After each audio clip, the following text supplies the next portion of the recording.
slide with me if you feel like 550 on the 5 sticky, come get high with me, that's a deal, right? Ride with me if you ride with me, you can slide with me if you feel like 550 on the 5 sticky, come get high with me, that's a deal, right? That's a deal, right? That's a bet, right? That's a bet, right? That's a deal, right? That's a deal, right? That's a bet, right? That's a deal, right? That's a deal, right? That's a bet, right? That's a deal, right? That's a deal, right? Ay, coming down like precipitation. I ain't never met a limitation. Hate applying my elimination. Gotta go to Google for the information. I'm a superstar, so I gotta shine. Top dollar be the bottom line. Bottom feeding niggas out of line. Turn your heart rate to a dotted line. Yeah, my zodiac probably dollar sign. Got the energy to win it, my nigga, I'm feeling great. Got a day with destiny, focusing on my fate. I don't give a fuck what you rapping, you been a fake. I'm everything that they ain't, it can't be, it won't be. Wanna see me fall, I can't go, I won't leave. Coming from the block with plain clothes and police. Straight up to the top with bankrolls and rollies. Ride with me if you ride with me, you can slide with me if you feel like 550 on the 5 sticky, come get high with me, that's a deal, right? Ride with me if you ride with me, you can slide with me if you feel like 550 on the 5 sticky, come get high with me, that's a deal, right? That's a deal, right? That's a bet, right? That's a bet, right? That's a deal, right? That's a deal, right? That's a bet, right? That's a deal, right? That's a deal, right? That's a bet, right? That's a deal, right? That's a deal, right? Ay, 12 can't really stop shit, so I'm still pushing like a mosh pit. Ice dripping, think I'm hot shit. In a yellow bucket with the mop stick. I've been jugging jams like wholesale. Everything must go sell. Hitting bitches with the oh well. Need 100 million on the low scale. On my worst night, I'm the best nigga. Wouldn't mess with you, couldn't cap to him. Homie spotted me like 700, brought 1100 right back to him. If I can't do it, then it ain't real. I just make dollars, I don't make deals. I've been going hard in the paint, still blowing kush clouds till I can't feel like. Ride with me if you ride with me, you can slide with me if you feel like 550 on the 5 sticky, come get high with me, that's a deal, right? Ride with me if you ride with me, you can slide with me if you feel like 550 on the 5 sticky, come get high with me, that's a deal, right? That's a deal, right? That's a bet, right? That's a bet, right? That's a deal, right? That's a deal, right? That's a bet, right? That's a deal, right? That's a deal, right? That's a bet, right? That's a deal, right? That's a deal, right?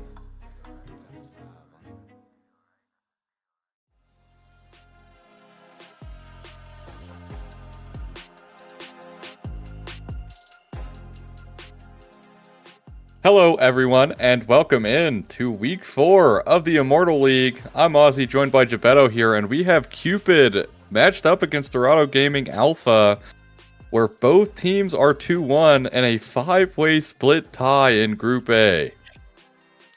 Yeah, some crazy shenanigans going on in the Immortal division. Also, both of these teams have won this year, at least the Orgs, which is crazy stuff coming into our third split. 4, I believe. So seasons are different for me, and we don't call it fall. But yeah, very important matches, obviously, starting to come later and later into the season now, as placements are going to matter in playoffs. See how these teams going to be matching up against each other. I've seen these players quite a few times, especially this Cupid roster. I know I've watched a few of these players quite a few times, and I'm ready for some good games. Yeah, me as well. As we're going to load up onto the Rift here, but to continue talking a little bit about our, a little bit of the storyline. Cupid coming off of a 2-1 win against Drop Dead Gaming, which once again also exacerbated the 5-way ties. So. Going on. So really close at the top, it seems like, in Group A and specifically, but it's going to be the Rumble and Orianna bans. Talk to me about those. Very common right now in the meta, especially at Worlds. The Scion as well, levying that, which I'm a little interested to see both of the sides of the matchup bans, not opting to go towards a Rumble, not opting to go towards a Scion either. I know that Rumble's not the best into Scion. Scion's kind of in a league of its own. I know that we're kind of on the same page about this Scion champion. But not wanting to deal with that at all. On the other side, Cupid banning away probably the best mid laner on the patch, the Orianna, one of the best junglers in the Xin Zhao. There is still Wukong available. There's still Jarvan available. The Yanara getting targeted away here too. I mean, there's still things up here. Ryze, Talia, very, very strong in the meta right now. Like I said before, that Wukong. The Scion and the Rumble being banned away means, in my opinion, there's not crazy first pick top laner here, although that could be going top as well. Yeah, well, I'm not gonna lie. Last night I was playing some solo queue. I was playing Caitlyn, I saw. and I was against an Aurora, and it absolutely did some things to me in terms of deletion of health bar. So, Champ seems to be quite good right now with some anecdotal evidence there, but it's going to be the Wukong lock-in here for Cupid Esports. On top of the Galio, let's just say it's just so standard. Like, it's very exciting picks, so spicy. Never seen this before. Yeah, this is pretty common. Poppy Answer is quite a nice look here into the mobility currently for Cupid, but yeah, it's simultaneously very standard with the Wukong and the Galio, but it combos really well together. The Galio goes on top of the Wukong, or you can do kind of like a frontline switch where Wukong goes in. As the Galio ult goes on top, the Wukong gets out, and you swap your frontline around. But the Cassante locked in means that it will be a Aurora in the mid lane. That actually means it's so much easier for Cupid to draft now. Obviously, they're going towards the Nico now that will be going into the support. But it means that they know exactly where this Aurora is going. They don't need to make their top laner play Galio and keep up the Galio flex. But I've seen a lot of conversations, specifically on Twitter recently due to Worlds, about how strong this Nico champ is, specifically in the dives when she can turn into cannon minions. People debating whether or not she should have the ability to be able to R-flash as well. Or, flash while the circle is channeling. Very, very strong. Really impactful support right now. We have seen, you and I have seen some Nico that it wasn't necessarily the best. I know, actually, one of the Nikos was played in your ranked game the other night. But obviously, this is coordinated play at some of the highest level in NA. These guys really know what they're going to do on the Nico. Yeah, Rek'Sai lock in here. Kind of been a rise since Worlds. So a little bit of a comeback here, but it is going to be the Lucian. And I would imagine that this will just be a Lucian support coming out here on the side of Dorado Gaming. But, I mean, still some flexibility. Yeah, it will just be the Braum. Braum Lucian also, of course, making a little bit of comeback. Making some noise, not like a crazy amount of noise, but enough to be noticeable at the very least. But Cupid Esports here, gonna pick the Caitlyn when I was literally just about to talk about this. The Kai'Sa ban away from the Nico, that's been a very consistent lane that's being played, more so because of Nico more than anything, but has really great synergy with the Kai'Sa. But also on top of this, Caitlyn coming back into the meta thanks to like people playing it at Worlds. One of her best supports currently is Nico. So happy to see this come out, and I think it could kind of be a problem here for the bot lane of Dorado to like deal with the Caitlyn, because the solution should be shoved in. Yeah, picking away that Braum there, I mean, it feels really good for the matchup, but for the team comp matchup, but in the lane it's a lot tougher against the Nico. But the thing is here with Cupid's comp is that, like, looking at it, this is kind of a problem you run into sometimes when you go a Wukong Galio 1-2, is it's kind of lacking on the damage. Not massively, but on the other side here, Aurora and Lucian, and I will say Cassante too, because I've seen that champ do some things over the last couple of weeks, especially at Worlds, winning some 1v2s when in ult. Oh, pardon me. I think that the Caitlyn can do really, really well in this comp, can get off to a rolling start, but the lane is just really, really strong for Cupid. Yeah, I agree as well. Now, that being said, the thing is, it is coordinated play, so one of the attributes of the Aurora absolutely just destroying me, I was also playing Caitlyn, mind you, which is kind of funny, but is because she can utilize her ult in such like unique ways, it becomes really difficult to like peel her. And again, she's really kind of not like this front to back champ. But even if she is front to backing, due to Between Worlds like being so fantastic at providing her backline access or an out, right? Like she can like front to back quite easily and still do what she wants to do. It's not something like an Ahri where you do need to find like the flank angle when your ult just does it for you. Yeah, one of the more interesting champions that it released recently. I mean, Mel's really interesting with a rebuttal, but the rest of her kit is very stock standard artillery mage with a bit of control. But Aurora fills a lot of different roles, and the benefit to that is that when you really know what you're doing, right? When you're and I know you don't like this, when you're a Zeus or a Keen Aurora top, right? More so Keen, I'd say. You're ridiculous, right? Insanely strong. But when you're Faker on Aurora, and I know that sounds really interesting, he's really not that good at Aurora, right? He hasn't put in the time. His Aurora's not comfortable. You can really see the difference between the picks. It's kind of the polar opposite to. There was a conversation about Carrier picking Maokai recently, where it's like he's at times the best support ever to touch a mouse and keyboard and play League of Legends. Undisputed, and we're putting him on Maokai where there's not a whole lot of ceiling there. It's the opposite of that, where you've got a bunch of different options in fights and ways to play it and ways to play the lane. And if you're not able to use that to your maximum advantage, it's going to not be anywhere near as value as some other mages might have been.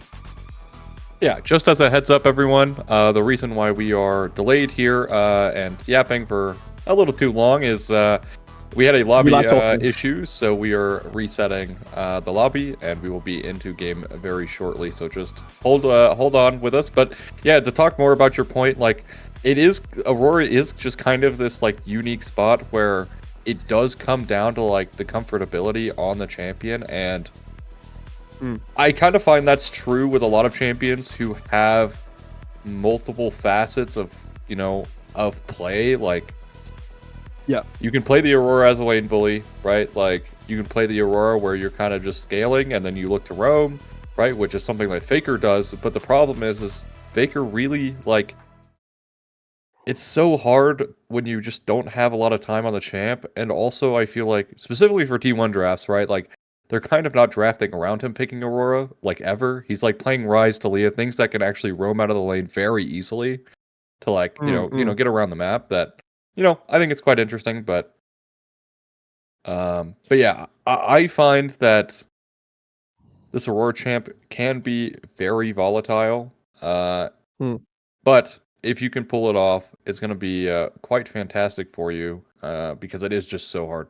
But however, we are going to go to a tech pause here, so stick around. We'll see you in just a second.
Hello, everyone. Welcome in.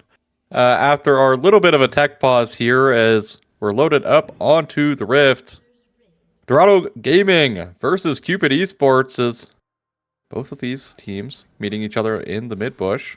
As a nice root comes out here from Aethel, but still, Loki Dosi going to be able to see this ward and ping it for the team. So, just a war trade here in the early game and a quick reset coming out from the Nico. Outside of that, pretty standard opener here. We got some BLG, T1, and 100 Thieves players all on Cupid today. That's kind of crazy. And some crazy stuff coming through. Some fans. We got some fans going on. But that being said, speaking of fans, I'm a fan of the closeness in Immortal League this split. And more about the storyline of the very close. As we're just being chilling here in the top lane. Pretty not poggers from Lil Fuzzy there, dancing and then breaking off the dance to get the Q there. But anyways, a lot of stuff happening in the Immortal League in terms of tiebreakers and such. This will be one of them. Obviously, still earlier into the season, kind of like midway through the normal bracket, but still not to be trifled with. Is more trading in the top side. Yeah, well, the Cassante Rek'Sai matchup's been something that we've seen quite a few times at our Worlds recently. And honestly, yeah, I know that we were kind of talking about it off of stream about, in the past about the Rek'Sai champion kind of feels a little bit awkward at times, and maybe it's not the best, but here's an early In the game. bot lane, though, and Nico's just dead. Now, will it come down to Loki going down? Flash forward, but the auto attack with Poppy's shield bash comes through, but it's not enough damage. Loki, with the health pot, stays alive. An excellent performance coming out of Dorado Gaming Alpha to get on the board immediately here. Really nice Q3 from Fuzzy there to prevent any bigger trade coming through, but a potential dive coming into the top side as, once again, I mean, we have seen multiple dives come through. W going to be used by Fuzzy. Minion Wave is dying, but they are going to call it off as 5-on not going to be able to tank the tower for that long. So they call off the dive. So it is just a straight winning play from Dorado Gaming. Yeah, very nice early gank there from USA. But nice attempt from Trixui to try to go up to the top lane and get something back, but pretty hard, especially with these two champions, the Rek'Sai and the Wukong, to dive a Cassante at like 3 minutes in the game. But it is what it is, I guess. Early start here for Dorado. It's a kill onto Poppy, which, I mean, it's a kill nonetheless, but it's not the most impactful. It doesn't really mean a whole lot. The biggest part here is that Loki did use Flash, so Caitlyn lost a little bit there. Not too much, but will be able to be repeat ganked and lose more. And due to some pings here, I think that Cupid are aware of that fact, as looks like USA is just going for the bot scuttle. Yeah, at the very least, Trixui able to invade this top side, so it's not like a completely losing play, as Decker going to ward, but still not a completely losing play. And the strength of First Blood nowadays is really kind of just not that like crazy. Like, it does give you 1 out of 3 kills for the feat of warfare, but at the same time, it was a kill onto the Poppy, which is not the most ideal member, especially when you're playing into a Lucian lane. You would like that priority to go towards the Lucian, but still hanging around on the bot side will be scouted out at the very least, but is going to go for potentially a Gromp invade, but Wukong is here. So they might have the collapse onto Poppy here, who has no flash, and it is going to be a massive play coming through, but not enough thanks to the steadfast presence. So able to walk away is USA. As Nashdi is just going to take like 2 damage. Thanks to being Galio. Yeah, nice steadfast presence there. The movement speed plus the interrupt on the Trixui gets the Poppy out of danger there. Good attempt at the invade. Now, something that's going on in the bot lane that feels a little bit awkward is maybe due to the early start. It's not like Loki lost a whole lot other than the flash, but the Caitlyn Nico doesn't have Prio against the Braum, which is really rough for the early game of Cupid. The first blood doesn't mean the whole whole lot like you were talking about. The onto a Poppy is not the most impactful, especially because jungle normally gets 2-3 items and then kind of stops there. You're never really seeing like a full 6 items Poppy unless the game goes really, really late. But the important part is that shutting out like the main damage member of Cupid can be really impactful. It would have been a nice kill over onto Lucian, who did base for not a whole lot, right? Pink water refillable and a cull. Maybe if there was a couple of long swords there, that this lane would be really tough, but maybe caught out here. 5-on. Nice sidestep. Showing off some mechanical prowess, but is going to take the reset. Also had a biscuit there, so I have no doubt that they would have been able to live there. Ult available as well if need be, but lane swaps coming through for both sides already. Now, the problem here is that the lane swap happened with Cassante TPing top. So he is actually going to be the Hmm. loser here, because 5-on was actually able to save his DP. Hmm. So now that this is coming out, is actually Trixui is steadfast presence. He's in a really weird spot here, but is dueling the Poppy.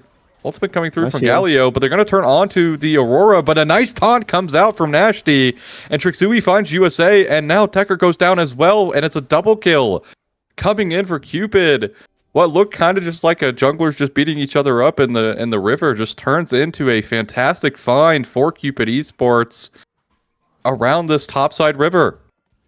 Yeah, the Caitlyn's around, has those boots as well, plus the sheen already for Trixui means that early skirmish goes very handily in favor of Cupid, combined with the base damages from Galio and Wukong. Very nice catch here in the river for Cupid, as 5-on did end up TPing down to the bot lane, so it was just a trade of TPs. And earlier that wave for Fizzy that crash, that massive wave did crash, so there wasn't a unbreakable freeze in the 2v1, but now you're into some hard lane matchups here.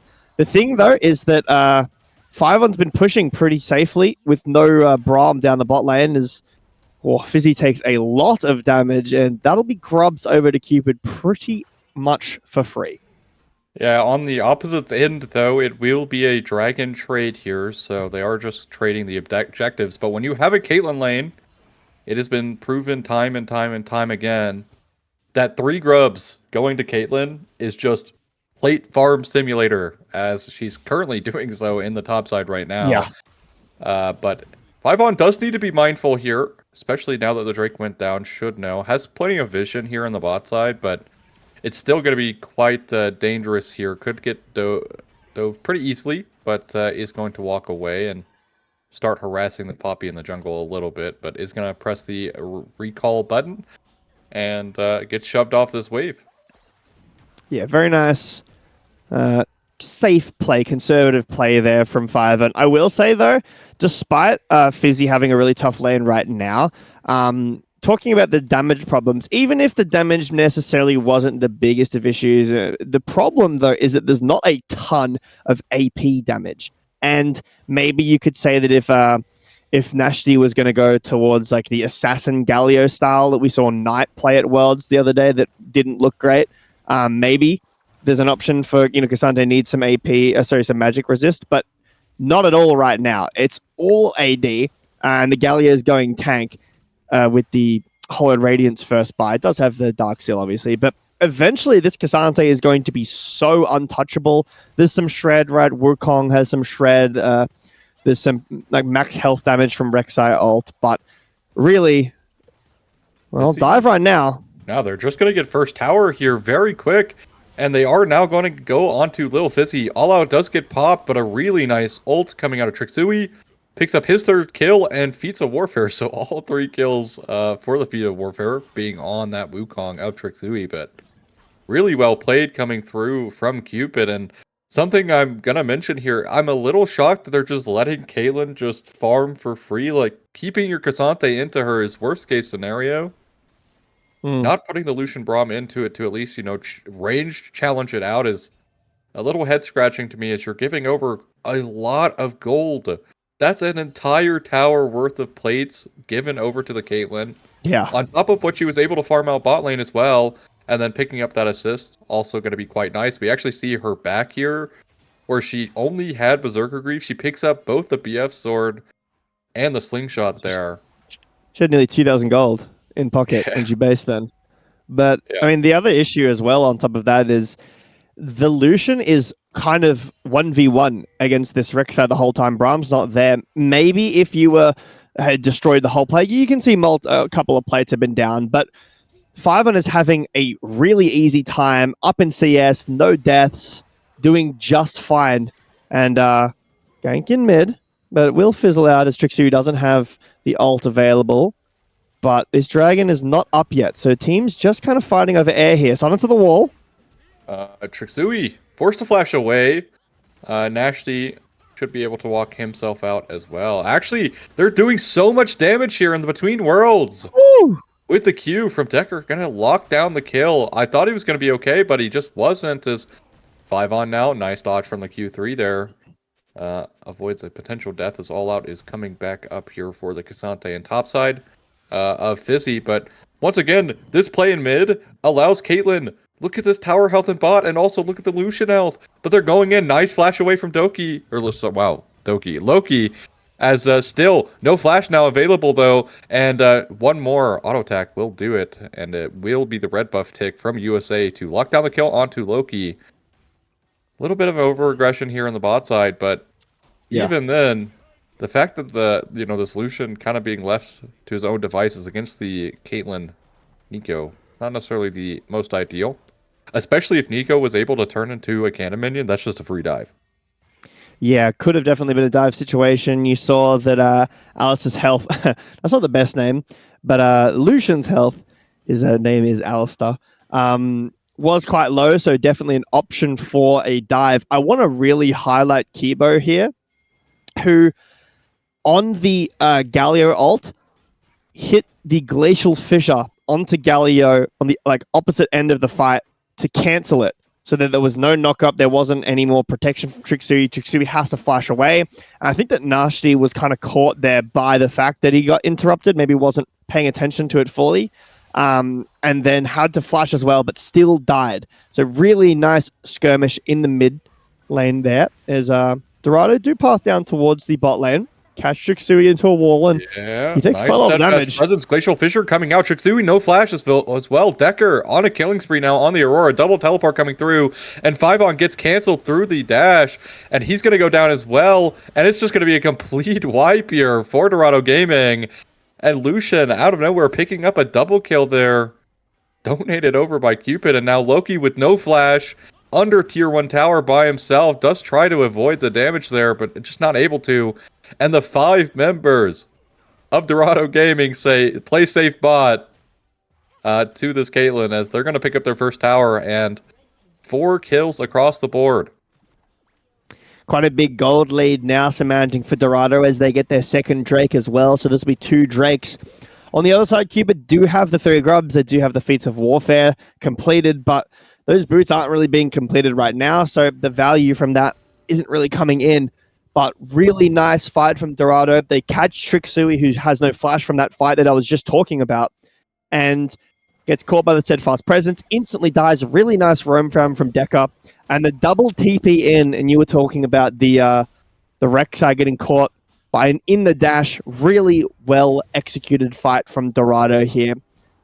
Herald is not that long away from spawning here, but teams just getting a bit of vision control down. The good news, for Cupid, is that the Caitlyn, despite falling twice, does now have the Yuntal completed, obviously has those upgraded boots, or can be upgraded at any time, and still should maintain this mid contest against Lucian, unless Lucian wants to commit the culling to it and not have that for the team fight, which is definitely an option. There's a dash into the wall, but looks like USA will just have to walk away. Yeah, I really think here as well, specifically for Caitlyn, that it is not it's not the lethality Caitlyn start where you're going collector. So she is going to spike harder later because it is just a better scaling build. But she doesn't spike as early, right? Where collector, you're really great on one item, but Yuntal's is not a great item until you get the crit chance stacked up, and on first purchase, it's really not great. But Lucian, perfectly happy with the Essence Reaver to just do Lucian things. He's also up a full item right now. Yeah, has an entire item here thanks to the kills picked up there. But on top of that, right, specifically that, it makes me wonder if Cupid just bit off more than they can chew, because realistically, they aren't great in the mid game without the Caitlyn coming through. And first of all, Caitlyn not the best mid game champ in the world, right? She usually wants a couple more items than just one item, especially if you're building the Yuntao's build to really get going. Whereas Lucian Aurora are so great at the mid game skirmishes like that also Poppy just being able to dish out so much damage just due to the Q damage. But in general, they really don't have. But All Out coming through the wall here. Fizzy not going to find 5-on thanks to the tunnel usage coming out of 5-on, but decent attempt, I suppose, as Nashti just farming up in the spot lane. But Cupid definitely on the back foot now. 3k gold is not insurmountable, but it is still not necessarily where you want to be, especially if that gold lead is just on the Lucian, looking at the item difference here, where it is just straight up a completely full item difference here. Definitely not where you want to be. Lucian gonna be swinging in these skirmishes coming up. Yeah, not the strongest two items, but very strong on Lucian specifically. Infinite mana and cycling your cooldowns very, very quickly is very powerful on Lucian specifically. I assume, I'm interested to see here how much Loki does base for. Like, what items? Is it a full BF sword here for Infinity Edge? Because it's got to be quite a lot of gold. There, okay. So we're not, that far behind. We are a few thousand gold down, but it's half an item, and that half an item is 1,300 gold. So not the end of the world. These items are really expensive too. Yuntel IE are like two of the most expensive items you can go in the game, but obviously bringing you value for that gold. So like you mentioned, will spike a little bit later with those two items, and then maybe an RFC feels very strong, or probably some pen. If it's an LDR angle, it is a Poppy Braum and a Cassante, so it would make sense. Next Drake is a minute away though, and it's Infernal Soul, right? So you're 2 items on your Lucian. You've got upgraded Medjais for your Aurora here. This next Drake is most likely going to go over to full free for Dorado just due to item differences and some level gaps here. And then you're at a position where you're staring down Infernal Soul in the next 5 minutes. You need to fight that Drake. That's all the time you have left in this game before Dorado really become unstoppable, as maybe in the top lane here. Danger here is able to tunnel away from the Q3, so is going to live.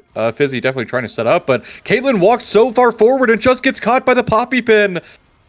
Lucian on a rampage now, culling down the Nico, dashes forward, doesn't find the kill onto Aethel just yet. Lucian finally finds it thanks to the red buff, and it's a double kill here and a nice dash away from the hero's entrance. But guess what?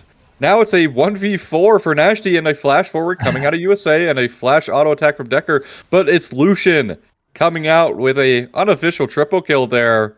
Now 6-0-4 on the Lucian. Oh my goodness, the entire game is about to get broken open here for Dorado Good Gaming as they find the mid tower. They're going to find Soul Point as well. And I was just about to mention before this, as they were taking this Drake, that realistically they kind of do have to give this one because Caitlyn is sitting on 2 items, or is sitting on 1 item. But that means the next Dragon, she's going to be on 2 items only. But now that's going to be even worse as Lucian probably has a half item after that play.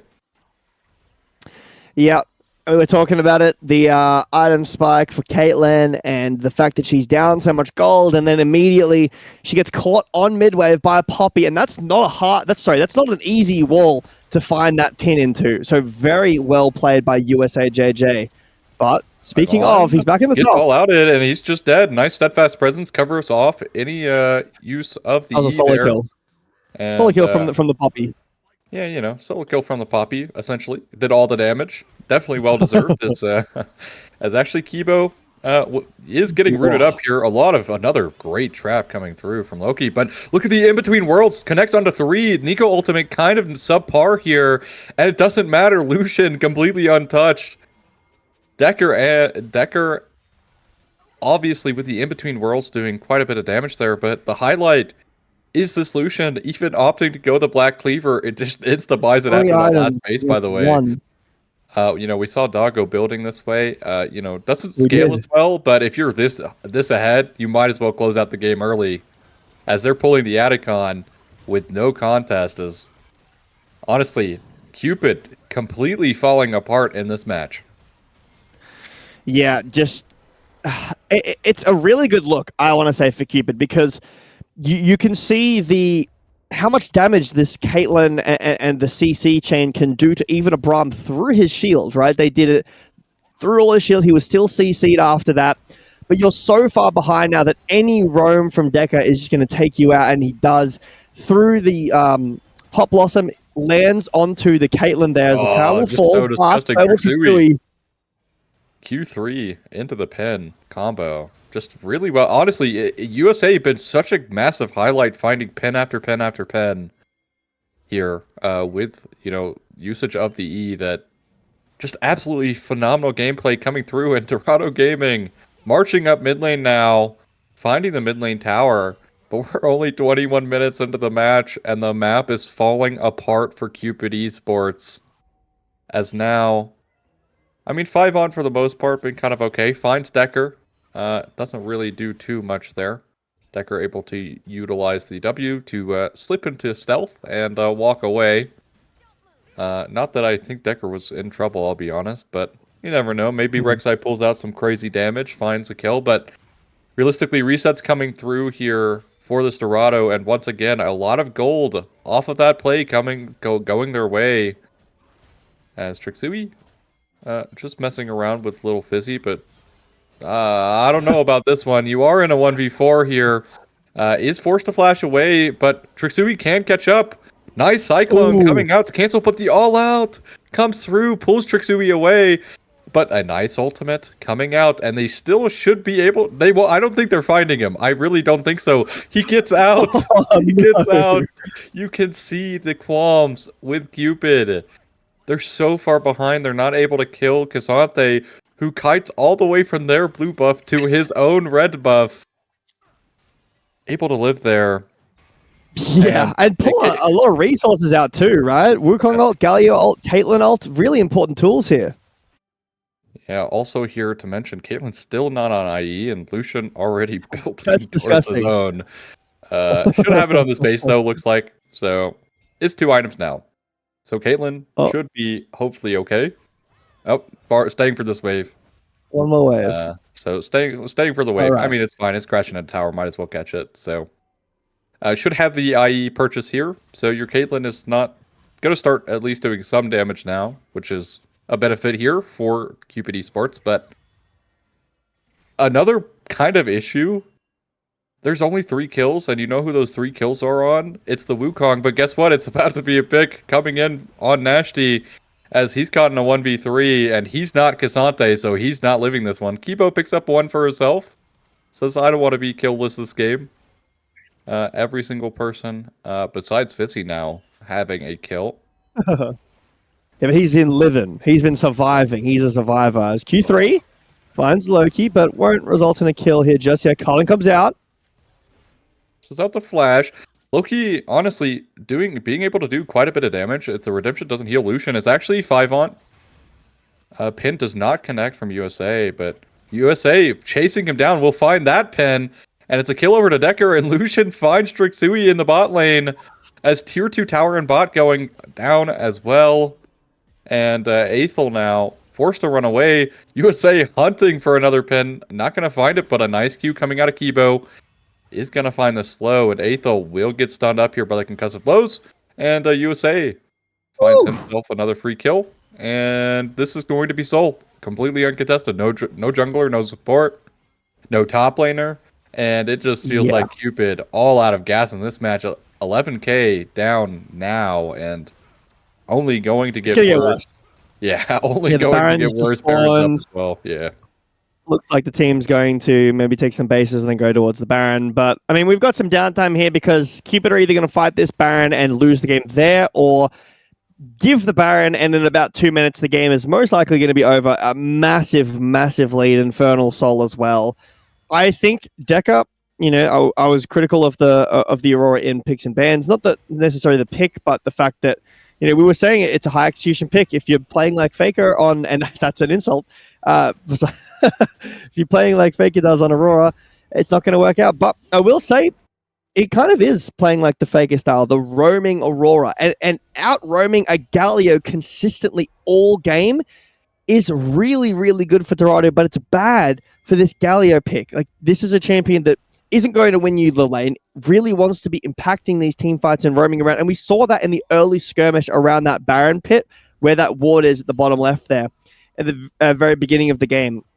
And Trixui and Nashti found those picks in the early game, get those 2 kills, and actually found the third eventually. Remember, they had the first 3 kills, they had the feats of warfare, plus the first tower.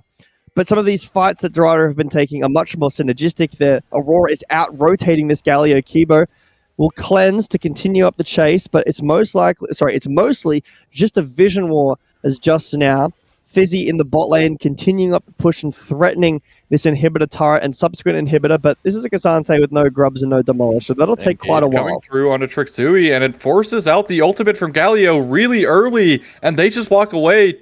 Poppy, with a keeper's verdict, able to knock away Trixui. Bipon in a decent position. Decker kind of caught out, but able to step into the shadows there, and just finds the damage thanks to the Infernal Soul, and oh my goodness, the health bar just melts from Caitlyn with the in-between world there.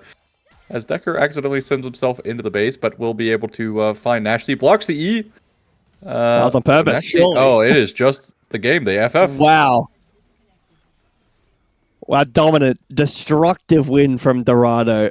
I don't want to say front to back because Cupid looked really good in the first 10 minutes. They got the first 3 kills, they got the first tower, they got the feats of warfare like I was talking about a couple of seconds before the game is just over. The Caitlyn got so much gold in pocket, rotating around onto all these towers, and then it just stopped. The fights for Dorado started winning and winning and winning and winning, and look at that gold lead for Lucian, 5,000 gold up on Lucian. And his name is Alistair, as you can see, so a bit awkward. But yeah, I'll say a few things. The Aurora, like we were saying, it can be a difficult champion to pilot really well, and I think that Decker did that.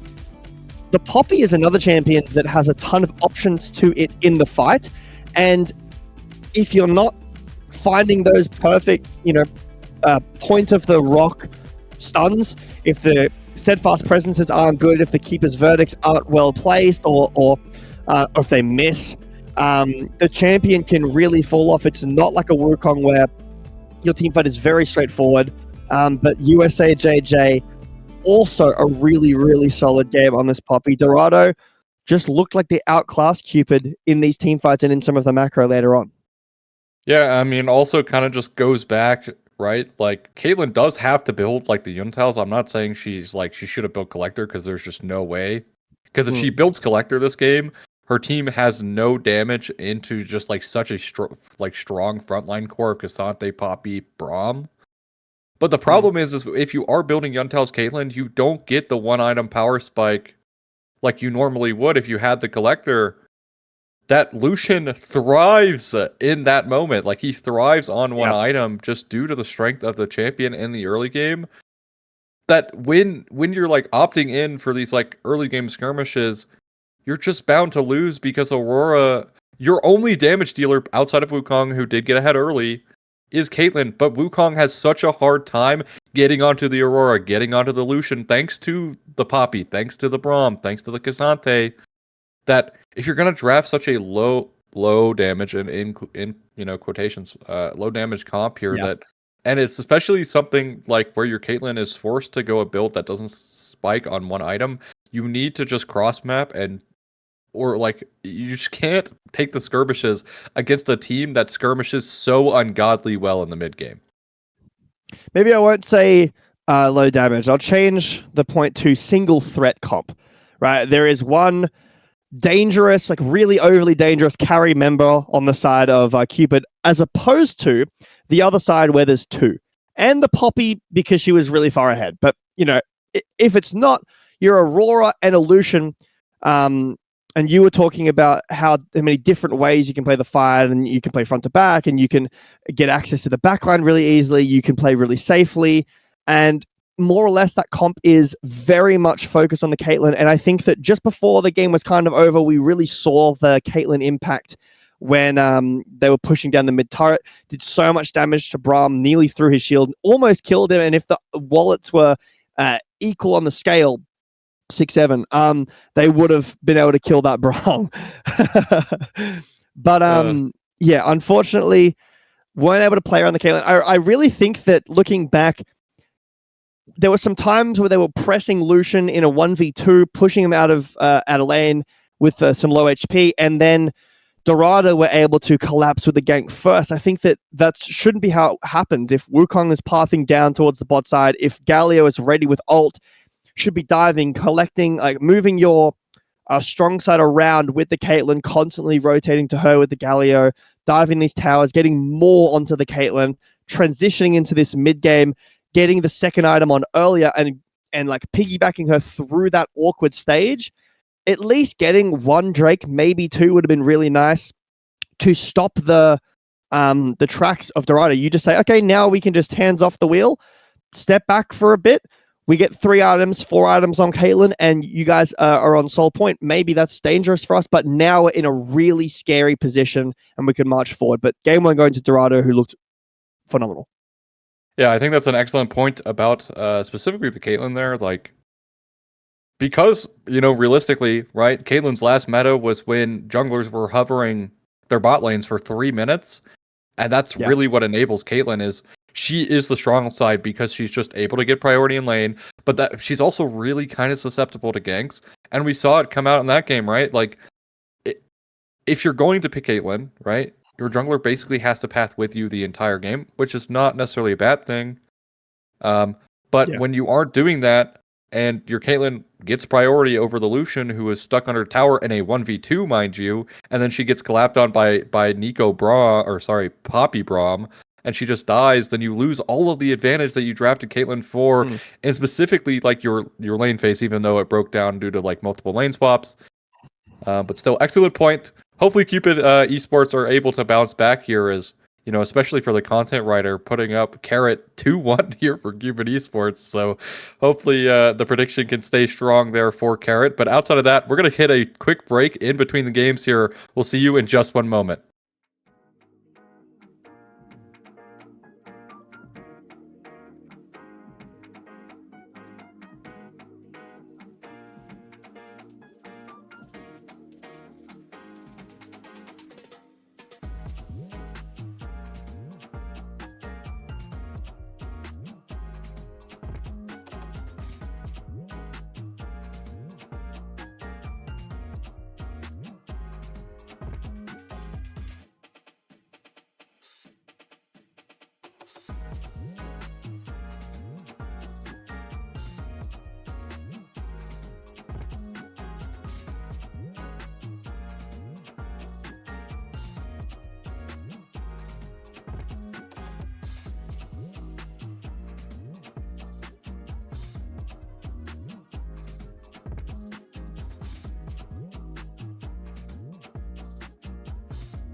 Hello, everyone. Welcome back.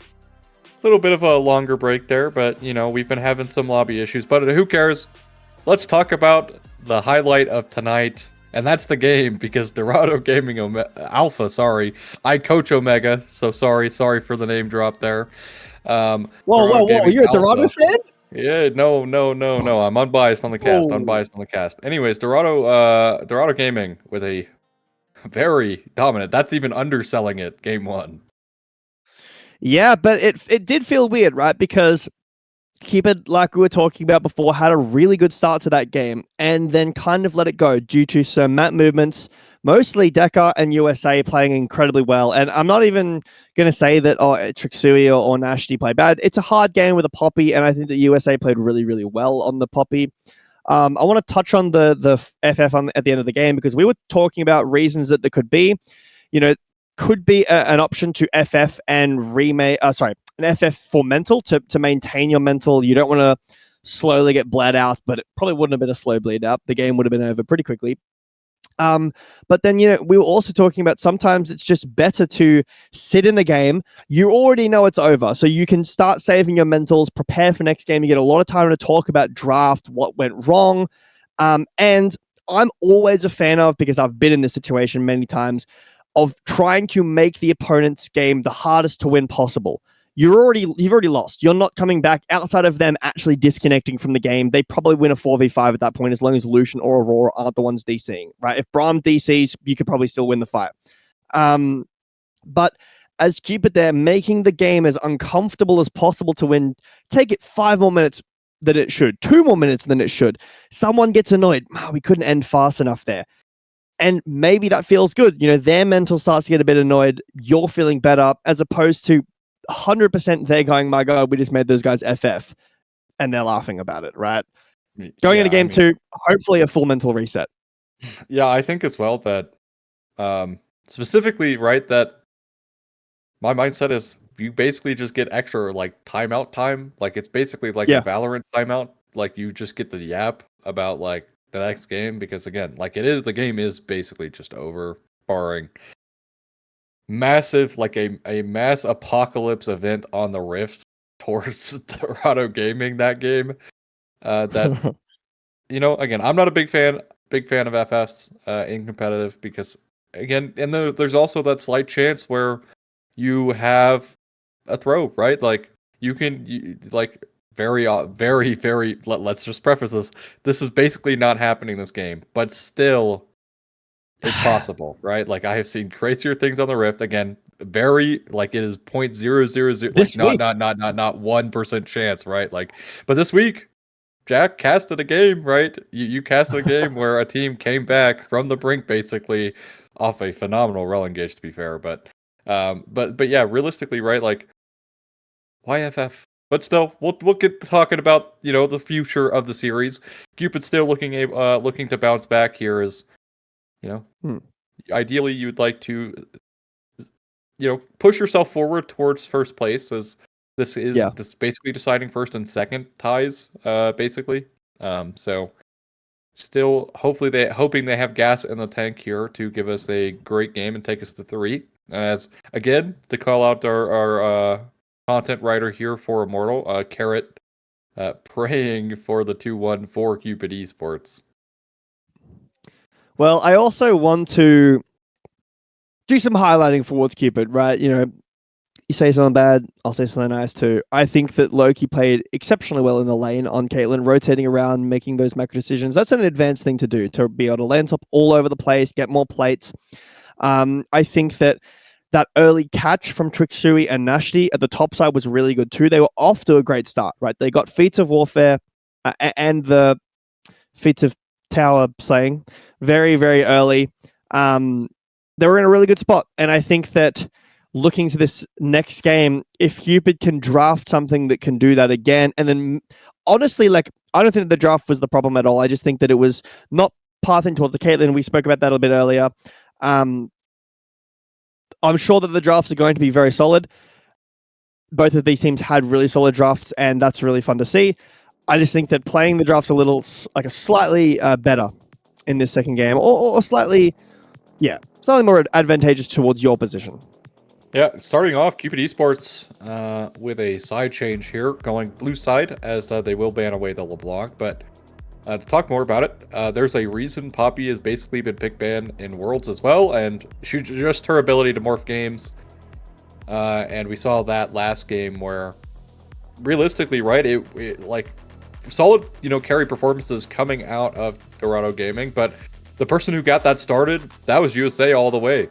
Like he's the reason that they got into the match. But a lot of ban change up here. You have talked a lot about wanting to see teams change up their bans between sides, and both teams doing so today. Well, this is an Orianna first pick here. Look from Cupid. They banned it on red side. They're setting up for it here. The Ezreal ban. I would imagine that it's going to be... So this is what this is. The Ezreal ban means that Dorado are going to pick Jarvan against the Orianna, and they're banning an Ezreal away from the Jarvan matchup so that the Jarvan has a better time. So there's the Orianna pick. I would expect a Jarvan here on the other side for Dorado. That would make the most sense. Xin Zhao banned away from Cupid means there's not a whole lot of jungle options left. You could go towards a Nocturne. Not the best currently. There's the Jarvan. You could go towards a Pantheon as well. Could be something that you look at. But again, not the best pickup with the Orianna. The Jarvan is in a really, really solid spot. Was what, like 0-9 with the in Worlds for a bit, but it's now started to pick up these wins as the better teams are picking up Jarvan, and it's now doing a lot better. The Alistair as well, due to the Poppy being banned away, gets a ton of value in this position here. Ooh, slam the Sylas. Where's this going? This is jungle Sylas, obviously. Yeah. It's a risky move here. There's a lot of AP, but there's great ult targets already. Yeah, I mean, just the Alistar. I mean, also Alistar being picked so early in this draft is a little interesting here. You see their mid laner. I don't see a world in which you're just saving mid pick that you can't just give your support just... Regardless, it is going to be Victor here. So... has a decent matchup into Orianna, actually able to trade very positively level 1, which is where Orianna usually actually starts getting the ball rolling in terms of HP advantage, where because her auto attacks are so great. But Victor, probably one of the best level 1 traders with Q start, that it kind of nullifies that a little bit, but a lot more AD carry bans coming through the way, and not surprised to see that at all. As Xayah coming through as a ban for Dorado is, already kind of showing the dive. So banning Xayah also kind of, telling me these picks also going to be towards the dive style. So we'll have to see what Dorado pick. I imagine this will probably be AD carry pick. Could see a Jhin here. Not the worst with the range. Oh, there's a interesting pickup here. The Kai'Sa works really well with the Alistar. I think that there are not a whole lot of options here for Cupid to go with the Rakan left up. I mean, Corki being banned away sucks. There's a Varus pick. This is something you've been talking to me about, actually, the fact that it's rising up back in priority at Worlds. And we were kind of talking to each other about why that is. A lot of control afforded by the Varus. Most likely going to be into the Aatrox here. I mean, I could see an Ornn being picked up just for a little bit of scaling, and has obviously those upgraded items, but maybe you want a bit of... Ooh, this is nice. So this is a massive dive comp here. It's from Dorado Gaming. They've got Kai'Sa to follow, range with Victor and control for either setup, poke, but obviously the ult can kind of follow the dive if you think about it that way. But they've got poke with Kai'Sa and Victor, but also this massive, massive dive comp. Love what Dorado have gone with here. I mean, yeah, banning away the Xayah also just completely shuts it down. And even if this is Poke Forest this game, Ambessa will have literally no qualms because her public execution is just so long that getting on top of Varus probably won't be a problem. And I'm curious as to why Dorado even picked Varus this game. Again, Poke Varus is able to outrange a little bit of them, right? You can kind of avoid some things, but you're not really, in my mind, I don't see this is ever going to be an on-hit Varus, because walking up is just a death sentence into a dive comp like this. So it kind of has to be Poke, but at the same time, you also kind of just get farmed as Poke this game. So curious to see. Obviously, Loki having a pretty decent game, all things considered, last game. Hopefully to continue that trend this game. Is also Orianna, I think, can have massive impact. The good thing about playing Orianna into dive is you never really need to worry where your ball is because they're coming to you. So that's pretty nice. You're going to be able to have quite a bit of good shockwaves as we're loaded up onto the Rift here in Game 2 between Dorado Gaming Alpha and Cupid Esports. It is really going to come down to Cupid Esports, I think, turning around and making this game their own, because last game really didn't feel like they were there. But speaking of the level 1 trading, as even then, Ori with 3 auto attacks and the Q still at an HP deficit with the Q, and Decker gonna be able to trade. And health pot already popped up here for Nashty as health parts for both, but a lot of auto attacks going through, and it's still Nashty getting the worst of the trade. Will be on hit Forest this game, so maybe Loki's like accepting the challenge. Maybe I mean honestly, could also just be like the Kog'Maw mentality of, I'm just going to stand here and auto attack and pray to God we win the fight kind of style. But yeah, honestly, this does give them needed added DPS that they kind of do need, but even then I think it's really difficult. But who's to say Loki could just like the challenge, and I have definitely seen, you know, on hit Varus perform in these kind of styles. Like we've seen Guma pop off on it at last year's Worlds, getting dove in a 1v2, like. So it's definitely not like something that's impossible. It's just very difficult. Yeah, I think as well, the Varus, out of the immobile ADCs, the on-hit Varus, maybe the choice you want to go with because of the fact that you can build those protections. But I want to touch on the Sylas here. This is a pretty unconventional set of ults and also ball delivery system. The Rakan... you know, not unconventional. USA, he's not seen. Trixie, oh, he's gonna lose it as well, and USA is just gonna find a solo kill here. Trixie, well, yeah, he will find the solo kill. Decker doesn't hit the laser there, but what? And this guy, he's just running the games. Like First Blood coming in as well in this match. USA off a phenomenal like heads up play, nice flash away from Loki. Does avoid. Kibo is realistically. So what are you going to do when Jarvan comes now? No flash on this Varus?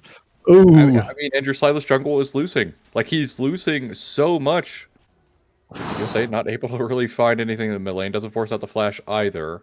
But is able to pick up both the red buff as actually engage in onto Kibo. Forced to flash away, but there is no flash. Piercing arrow is not going to land either. As Kai'Sa now in a 1v2 is going to chase down. There is still barrier available. Kai'Sa forced to flash away. Thankfully, here, Trixui not having flash, so not able to follow Alistair there, thanks to the invade coming out of USA. But a lot of volatility coming out in this bot side. Really nice gameplay coming through in this top side for USA, though. One more Q will do it, but a nice flash away from 5-on. Denies the auto attack. And the health pot with Thorn Shield going to keep himself alive. Is forced to flash away, though, and USA all over the map already. Yeah. There's a lot of action in this early game. Nowhere near as quiet as some of the games in this ELO. But no feats of warfare to one team already. It was a little bit later that Cupid got theirs, but still, at least it's 1 kill apiece so far. USA absolutely putting on a clinic on the Jarvan so far. But yeah, I want to go back to what I was going to talk about with the Sylas. Some of these ults aren't the worst, right? Kill Instinct maybe can be used there. Obviously, the Unbreakable Will is really, really good, but I'd be really interested to see Sylas with Public Execution there, just sending it into the backline. Obviously, Unbreakable Will is the best option, but at the early game, some of the mid fights, you won't have access to that every time. There's Rakan takes quite a big chunk there. Yeah. Kai'Sa passive doing a lot of damage, and I mean, does a lot of damage in general, but USA re-caking topside, no flash here, 4-5-on.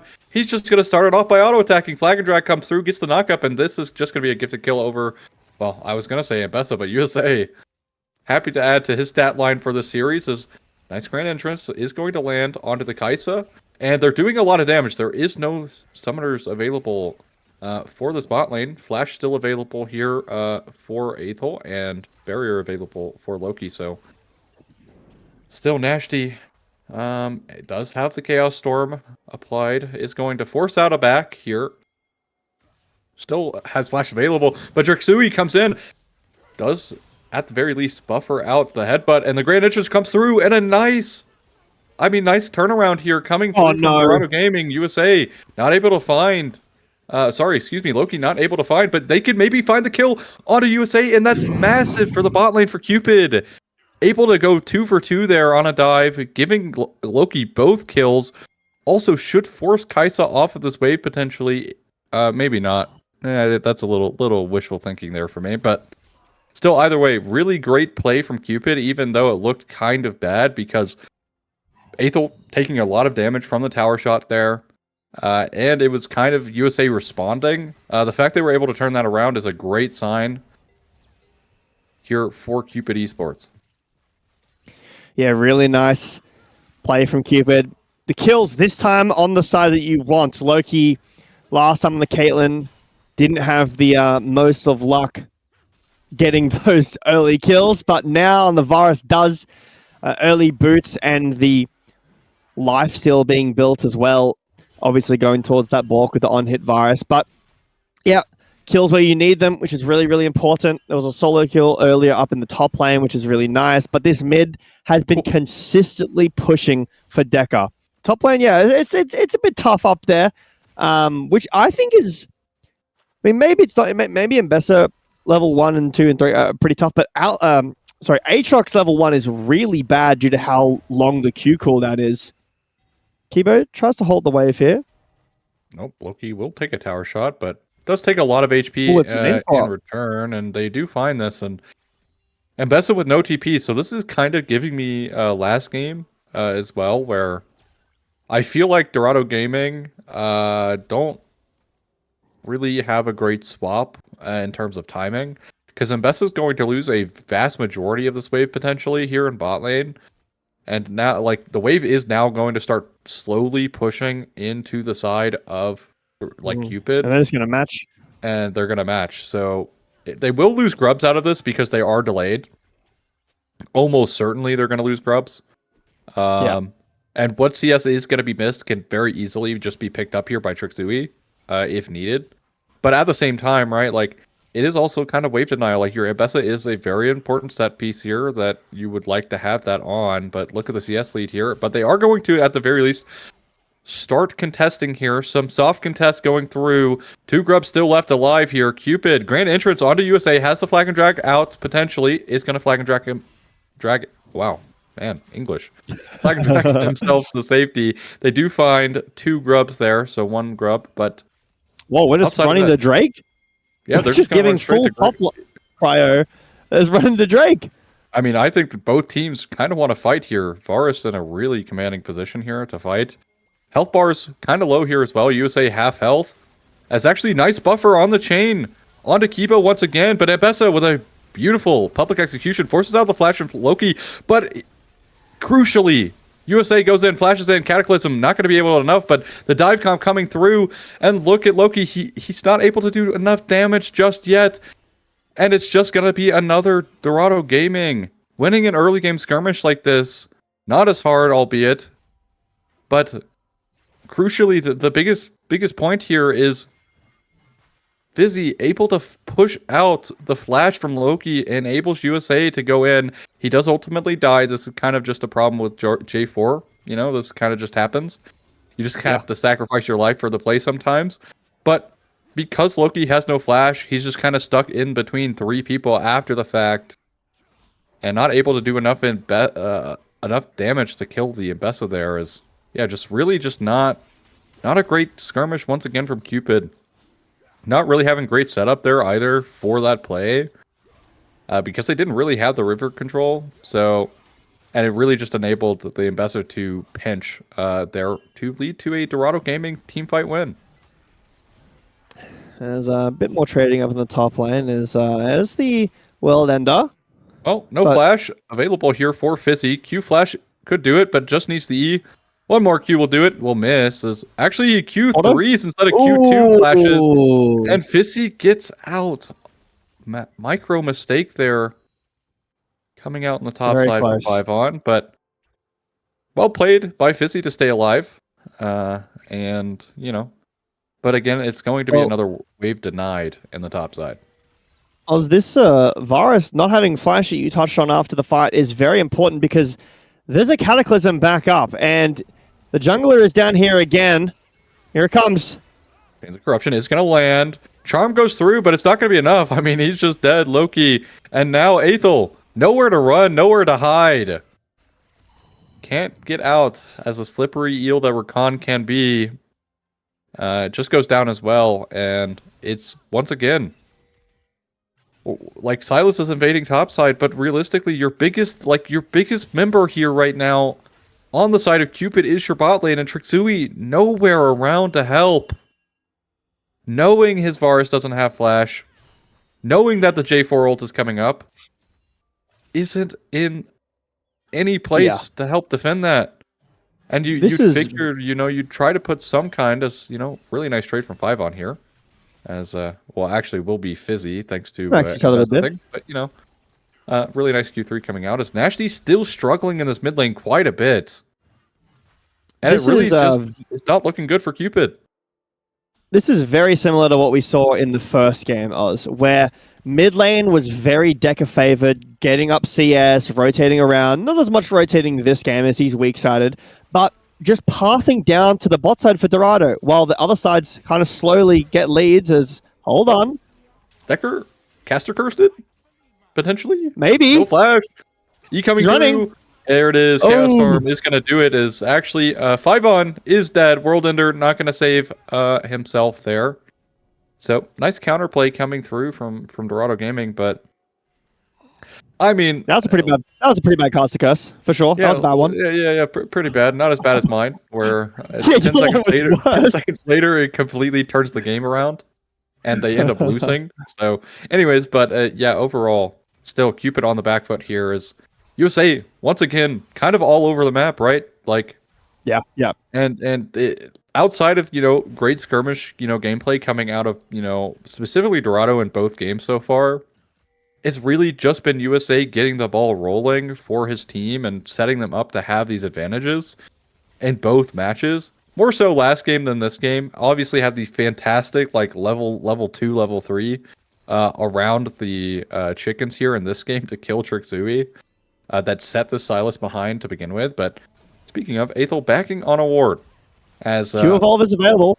Yeah, should be okay though. Rakan with an ally nearby is unironically pretty slippery. Who'd have thunk? But if he's left by himself with no grand entrance, he's pretty easy to kill. So just a small trade, nothing massive. Kaisa already with first item finished. And something to point out, Loki opting to go tier 2 boots early again this game is interesting. Did this last game on Caitlyn as well. So it could just be a preference thing of just, wanting boots. But USA, as I was mentioning, around the map everywhere, and it's going to be 5 on here in a 1v2. Fizzy, nice Q3 though. Does stop at the very least the play for now, as there will be no dive, no USA sticking around for now. But 5 on, getting so greedy for the kill, and it's an instant turnaround from Dorado Gaming. First tower is going to go the way of really well played. Esports here. But really good patience coming out of Fizzy, and kind of allowing himself to set up the bait for 5 on to really bite onto. As just a really interesting, all-in, decision coming out of 5 on. J4 was just top as well. It's not like it. He's we're talking matter of seconds. He couldn't have backed in that time. So, just I've got object permanence too. Okay, in my ranked games, the jungle leaves my lane. He's topside now. He has to be topside, not there anymore. But honestly, really good synergy from Dorado there to turn that, because I'm thinking, man, Fizzy just sends the ult nearly under tower. This is not good, and instantly USA flag Q3 flag and drag flashes, gets the lock up, beautiful synergy there from Dorado to get the kill, and that was really the winningest point for Cupid in this game, was the Aatrox, and now being shot down 3-1 and 3 on this Mbessa. Herald has spawned, and mid laners will match each other in the bot side, but it's actually just going to be a trade. One dragon over to Cupid, one Herald over to Dorado. So this will actually be 2 Drakes now for Cupid. Won't be Hextech Soul, won't be Ocean, but if you're rolling another Inferno, and we'll have to have a look here. I can't see the graphic, but yeah, Fizzy now actually is in a strong. 1v3. Really nice wraparound from Kibo. Nice flash away from 5-on, but saving the Pulverize. And 5-on not going to be able to live this one either. As now it's Fizzy on a rampage. Herald being dropped top lane, and this is going to open up the map in terms of gold coming through. But Cupid, again, really on the back foot, bleeding a lot right now. At the very least, something different from last game is they're able to find, like, they are dragon stacking. So, yeah, and they have to. So they bought themselves a lot of time, but they are going to have to kind of deal as Nashty Fizzy is going to get shockwaved here. Fizzy, public execution is going to miss. Nice sidestep from Nashty and a fantastic shutdown going over towards Shirvaris, which right now is looking to be the carry for the Cupid squad. It's where you want that gold, as right now in the mid lane, Kaisa forced to run away there. Is nothing but some tower chip there. They do find the tier 2 in top lane, though, as gold lead here. Still looking like it's only like 2k, right? Like, look at the towers taken comparatively. Yeah. They got top tier 1, top tier 2. They're up 6 kills. Math hard. And they're only up 2,000 gold. Like, this is a great spot for Cupid to be in, because it's not like their comp doesn't scale. It's actually quite decent at scaling. Obviously, any enemy team just as good. You have the Kaisa, you have the Victor, right? Yeah. It's not like they're playing an early game comp, right? So they're not in a bad spot here to, kind of position themselves in a winning position in the future. But right now, it does kind of feel like USA still running the map. I want to touch on the Chemtech Soul as it was this game, and this is a massively valuable Chemtech Soul game, right? Aatrox thrives with that Soul. Silas does really well with it too, especially when stealing the Unbreakable Will. Unbelievably tanky if that Soul goes over as well. But on the other side, you got so much shielding power. If the has so many shields. Am I dying? Okay. You are dying. Oh, hold on. Am I back now? Am I feeling okay? Yeah, we're Barak. We're so Barak, actually. We're Barak? All right. Hold on. I'll restate my point. Chemtech Soul very strong this game. Oh, no. All right. Am I a robot? Yeah, send it. Okay. All right. Yeah, that's unfortunate. But Chemtech Soul very strong this game. Aatrox thrives under half HP. Silas with Unbreakable Will does too. But hold on, I have to get my point across later. As Grand Entrance coming through onto Kibo forces out the Unbreakable Will, but it's actually Mbessa who's getting caught out here. So much damage coming in from Loki there, and the Chase of Corruption gonna root up both Kibo and now Kaisa. And this is what I was talking about. Like, they're only down such little gold, and they just needed to find a moment like that. And now it's Cupid potentially able to put themselves in the driver's seat and talk about, Kiptech. But you know what else gets a lot of value? A team fight win for Cupid for the first time this series. Well, fighting with your full team up against the Dorado squad who wasn't all there.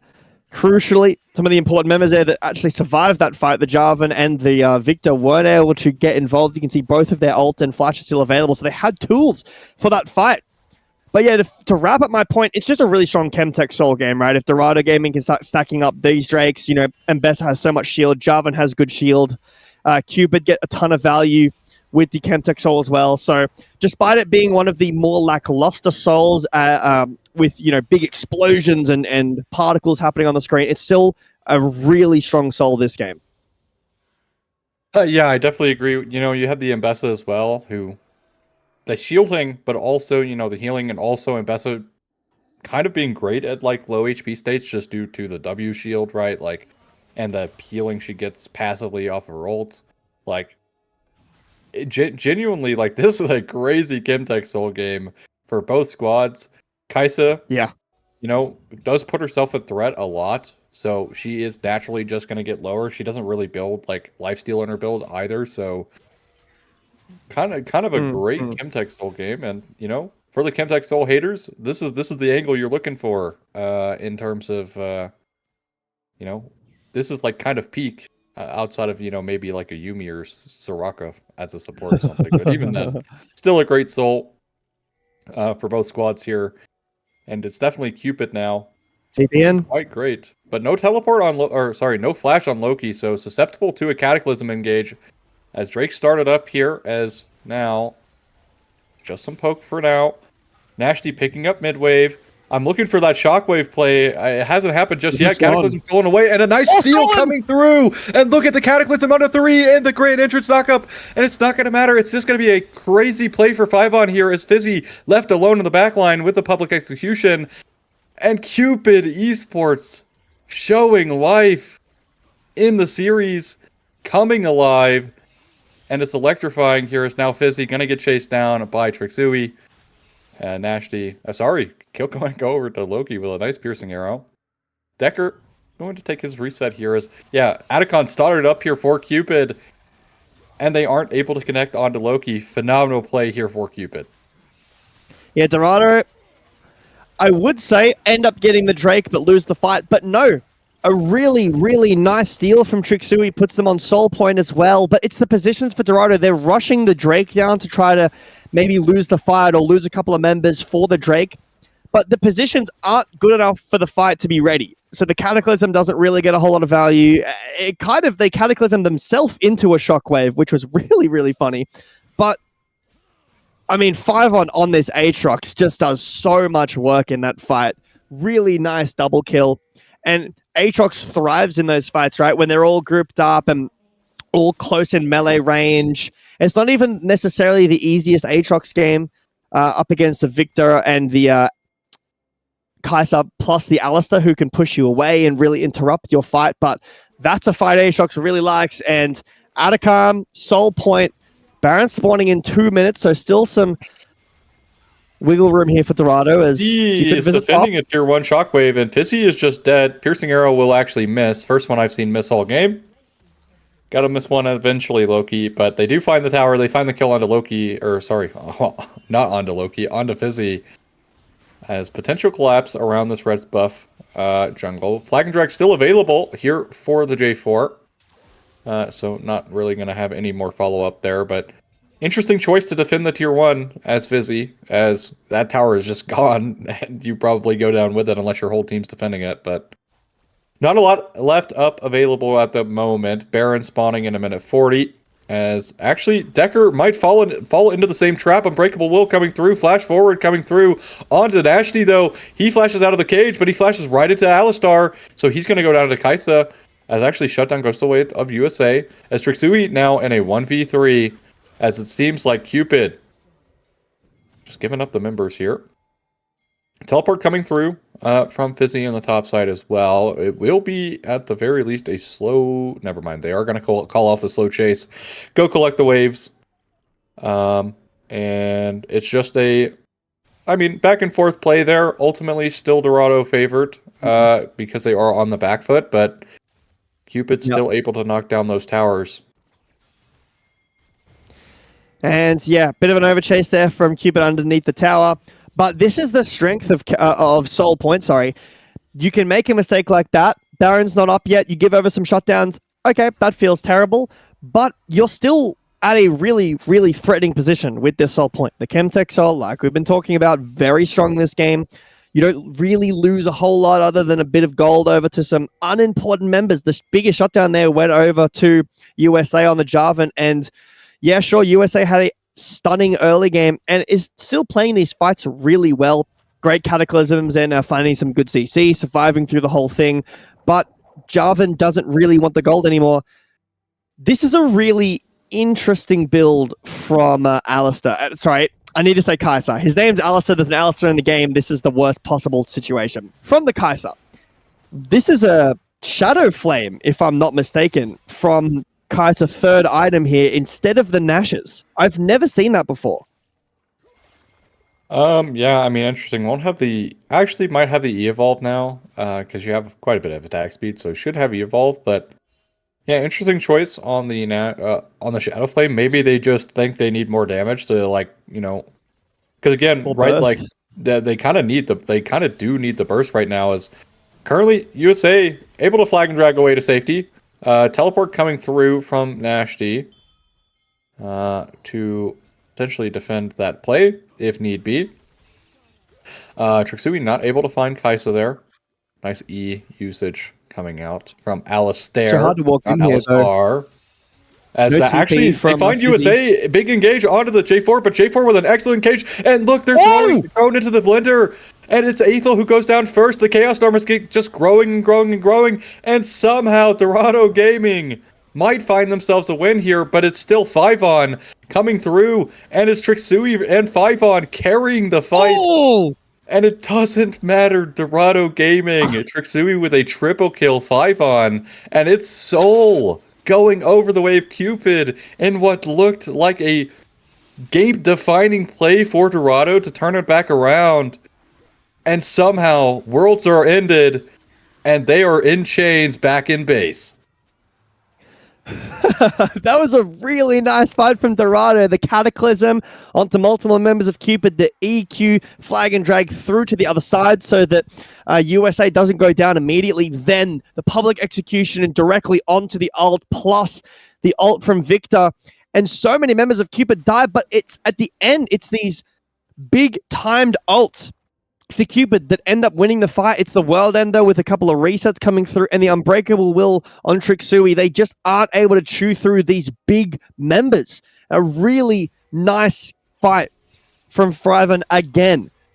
Gets a double kill for him and a triple kill for Trixui.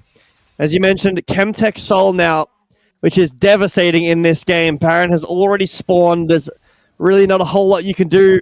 That was the fight you needed. The gold is even. But with Chemtech Soul, this game, I mean, that is outweighing the gold significantly. Wards being fought over now for Cupid, placing down some deep vision here. There's one there, and will be spotted out, and the blast cone will be taken. I expect a Baron startup relatively soon, but Fizzy in the bot lane is pushing out this turret, so at least putting some pressure onto the base of Cupid, but here comes the Baron start. The Baron start has begun. As Aethel kind of left defending this a little bit, they are going to go inside. Still has the grand entrance and the E to get over the wall if need be. And it will be, but it's going to come down to a flip. They are going to flip it, and they find the Baron steal. And guess what, though? Fizzy doesn't TP in at all. Is still pushing bot. But the steal buys him some time and some breathing room as the tier 3 in bot. Gonna go the way towards Dorado Gaming. And it's just an interesting look from Cupid. I know their engage isn't the craziest, but you still have things like the Rakan, the Shockwave. But they opt to go for the flip. So now 2 objectives this game is Decker going to find himself deceased. Loki with the Chains of Corruption. Going to be able to do that. Thought they backed off, but well played coming out of Dorado Gaming to find the Baron. However, they need to find themselves to not lose off of this position where they steal the Baron and then just start getting picked left and right. Facts coming through. They are going to lose this tier 2 in top lane. But it is just, again, miracle play coming out of USA to find the Baron steal there. As would have been a really dire position. As actually public execution finds Loki. They're going in. Kaisa finds the shutdown, but guess what?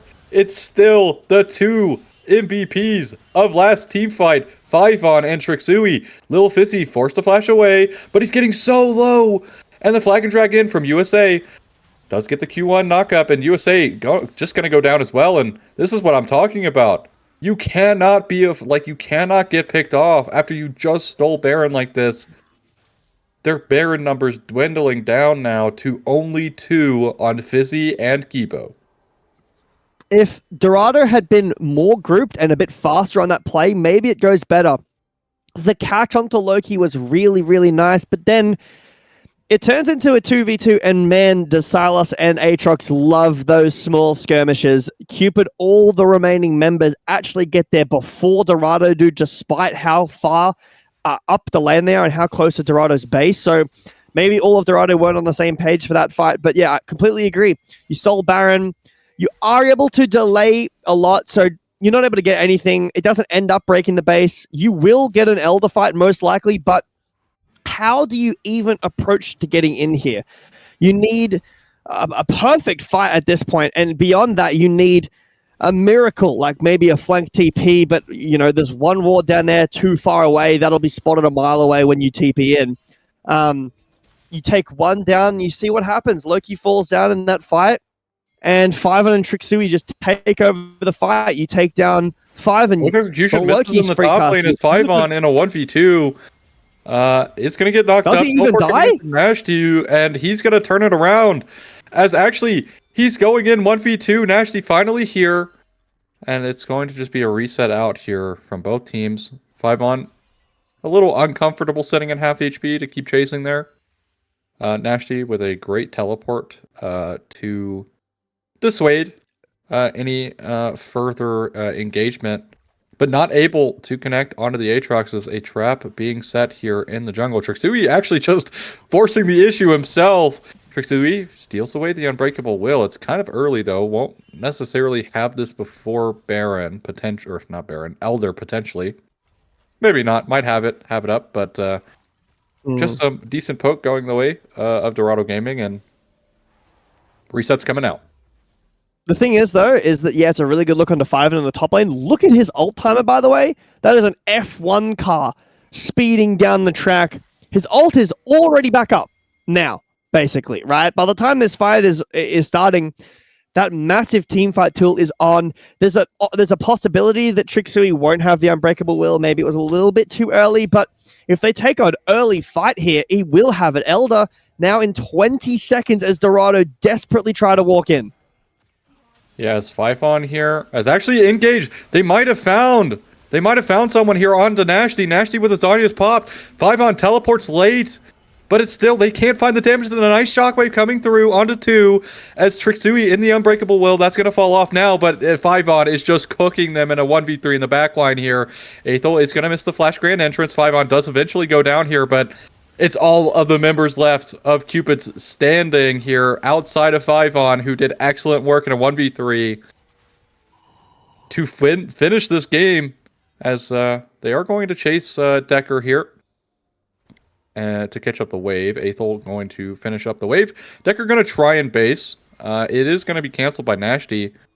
Nashty getting a little low, but Decker showing there. I think he actually might have been able to get his Baron, as actually teleport coming through. Not going to be able to cancel that one, as Orianna with no shockwave available just yet is about to come up. But unfortunately, it will not be the end here from Dorado, or from Cupid, but they will find themselves the Elder. Yeah, that should be Baron off of that, as well, as the timer is basically perfect. The good news here for Dorado is... You're like setting up for a trap here. I'm sorry to cut you off. Whoa. They are not going to... No, you're absolutely right. Here. They're not forcing the issue here, and Kibo has the Unbreakable Will again, and I think we're going for a round 2 on the team fight. Kibo does get the Grand Entrance in, and the Shockwave, he's just blown up. Doesn't press the Unbreakable Will, but the teleports are coming through, and they might be able to find a decent fight here, and it's going to be the Cataclysm coming through, but there's no damage follow-up inside. Loki, untouched, full HP, and Nashty chasing down Decker now. As this surely should be the game. Totally should be the game. You know, we had that game in Olympus where they're basically 3 Barons were just traps. But it is looking like an end call here for Cupid. They're marching dominantly down here in the mid lane. Kai'Sa, Victor left standing. Now, this is kind of your best option for wave clear, but they find the Grand Entrance onto Kai'Sa. Kai'Sa's just blown up by Trixui. And this is the game. Decker left standing in the fountain in solidarity with Kibo on the respawn timer, and Cupid bounced back after a little disastrous game 1 and some mistakes in game 2 in the mid game there. But it's the skirmishing strength coming out of Aatrox and Silas to lock down the game for Cupid. I mean, it's a really nice dive comp. Hopefully I'm not too robotic, but from Dorado. But there's not enough really dive targets, right? The on-hit Varus is very much, as you said, the kind of, I'm just going to play Cogmore and be a machine gun in the backline, standing still while you dive me. Has the Jack Shows obviously finished there at the end. The Orianna, very long ranged, has the Zonyas as well, hard to get onto her. And then the rest of them are all these characters who love, these champions who love for you to be in their face. Aatrox and Silas love for you to be standing right in front of them, and the Kai'Sa does a ton of damage with the Shadow Flame, a lot of burst damage, and some good consistent damage, but these short, like, bursty skirmishes actually end up kind of favoring the Aatrox, right? And the Silas with Unbreakable Will, plus the Chemtech Soul, they're so impossible to kill in these kind of bursty fights. And once this, burst is done, there's no more Kai'Sa W, the Victor ult isn't really getting a whole lot, then the Varus and the Aurora, the Varus and the Orianna are able to completely take over the fight after the fact. Yeah, I think as well here, specifically, right, something that was kind of missing this game is Victor did a lot of damage this game, don't get me wrong, but it felt like Decker just didn't have the impact like he did in the Aurora match, like, not really able to connect, and even though the damage chart disagrees with me here, it just didn't feel like, the Victor was really able to connect in those important fights and in those important skirmishes. That really mattered. And at the end of the day, right, the two skirmishing champs, when they're stuck in a 2v2 with with whoever on the enemy team, will more than likely win it because they're just so good at skirmishing. And especially when it's members of your team that don't have heal cut, when both champs are champs that rely on healing a lot. But even then, look at Loki's damage here. He had a decent game one. This game was fantastic from him as well. Just able to kind of put himself in a position, even if he did get ulted by J4, that it was a little too far away outside of the Kai'Sa to get on top of him. So outside of that one skirmish they lost in the mid game, I think for Cupid this game they really need to focus on. I think Nashty has been pretty quiet this series overall. Had some decent shockwaves this game, but in general has been pretty quiet, all things considering. And then they need to clean up like these early mid-game skirmishes for sure, in my mind, because they keep losing them and then they're kind of on the back foot. This game they didn't get too far behind and they were able to Drake stack, which wasn't what happened in game one. Game one they got Drake stacked on and it was just game over. It's kind of a laughing to myself here, kind of like a we're not stuck in here with you, you're stuck in here with us situation in the Cataclysm there.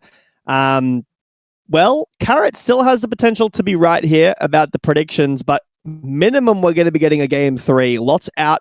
Been a while since we've seen a best of 5, so still not that far deep into the pool just yet, but still game 3 really starting to pinch some of these pools. I really do like the draft approach from Dorado, but Cupid with some really solid answers. Maybe Dorado opening up some of their picks a little bit too early. The Alistair counter with the Silas was a really, really nice look from Trixui.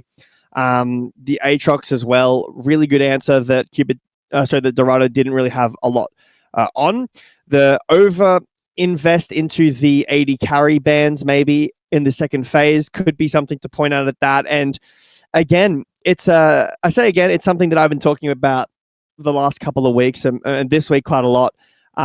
When you're taking top lane, like 10th pick counter, you have to win your lane. Like you or at least be in the driver's seat. You're okay, sure. Fizzy did do really well on the Ambessa later on, and it was a good pick in the comp, but 5 on doing as much as he did on the Aatrox when you got counter pick in top, which I know we agree. I definitely think the top lane counter pick is kind of fake. But if you're investing this much into your into your top lane counter pick, it needs to get something going. Yeah, I mean, I think the biggest thing is not necessarily. I don't even necessarily think it's like fault of the top lane counterpick this match, right? Like, obviously they could have made more usage out of it, but it's because things that usually are used for that R5 slot or even for the 4 slot were just really not available. Like, because they should draft it just so early, like their support, and then obviously like they're giving away their entire style, right? You're picking the Alistar, you're picking the J4.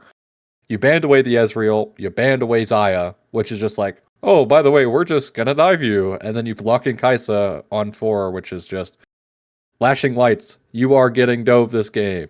But regardless, still a great game from Cupid. especially showcasing that they can play from behind. So it is really up. Do Dorado still have gas in the tank after game one? Or are Cupid going to keep this momentum after, honestly, great gameplay across Cupid's team? Every member on Cupid this game had good moments. Even though I did say, Nashley, I feel like hasn't come alive this series yet, like really hasn't showcased. Last week, I think he did a fantastic job. But this week, definitely not that showcasing. So hopefully this game, Nashley can wake up and have that impact that I saw from last week. But we're going to take a quick break here because we have a banger ahead of us. We'll see you in just a sec.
Hello, everyone. Welcome back. We're back with Game 3. We'll get into the draft soon, but Game 3 analysis incoming your way. I'm Ozzy, joined by Gebetto here, or affectionately called by me Jack. Occasionally, yes, that is literally just his name. Whoa. It's not even down there, right? My name is wait here. Literally not down there. But anyways, honestly, some back and forth going on in the series a little bit. Cupid, I still think, there are issues that got them behind in game 1 prevailed into game 2. They managed to get the Drake, so it just wasn't as bad. Yeah. And they did, were able to keep the gold close. So when they were behind, it was I even mentioned it during game 2 that, the gold lead really wasn't that great, and it just took one great thing to happen for Cupid to turn it around, and they were in control ever since then. So I'm expecting Cupid here. I want to see them kind of fix their early game mistakes a little bit. Don't let USA run the map, right? I think USA has had a phenomenal performance in both all games so far, that I think they need to find a way to slow down USA. He's been really, really solid, kind of all over the map. The way that you put it in the second game there, he was outstanding on the Poppy. Obviously, Jarvan's one of those champions that they fall off these AD bruises. They do. And it kind of relies on your team a little more. He did as much as he could in the team fights. They weren't obviously able to clutch out the win there.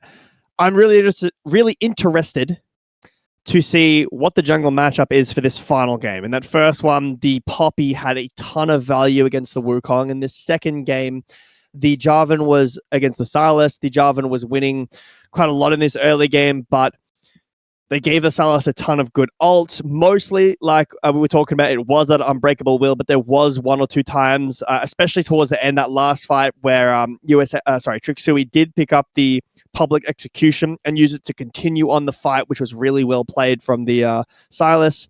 Obviously a comfortable pick, so going into later on in weeks, and obviously into these best of 5 fearlesses later on, because I expect both of these teams in the playoffs something to be scared of for teams banding away or playing against this Cupid roster.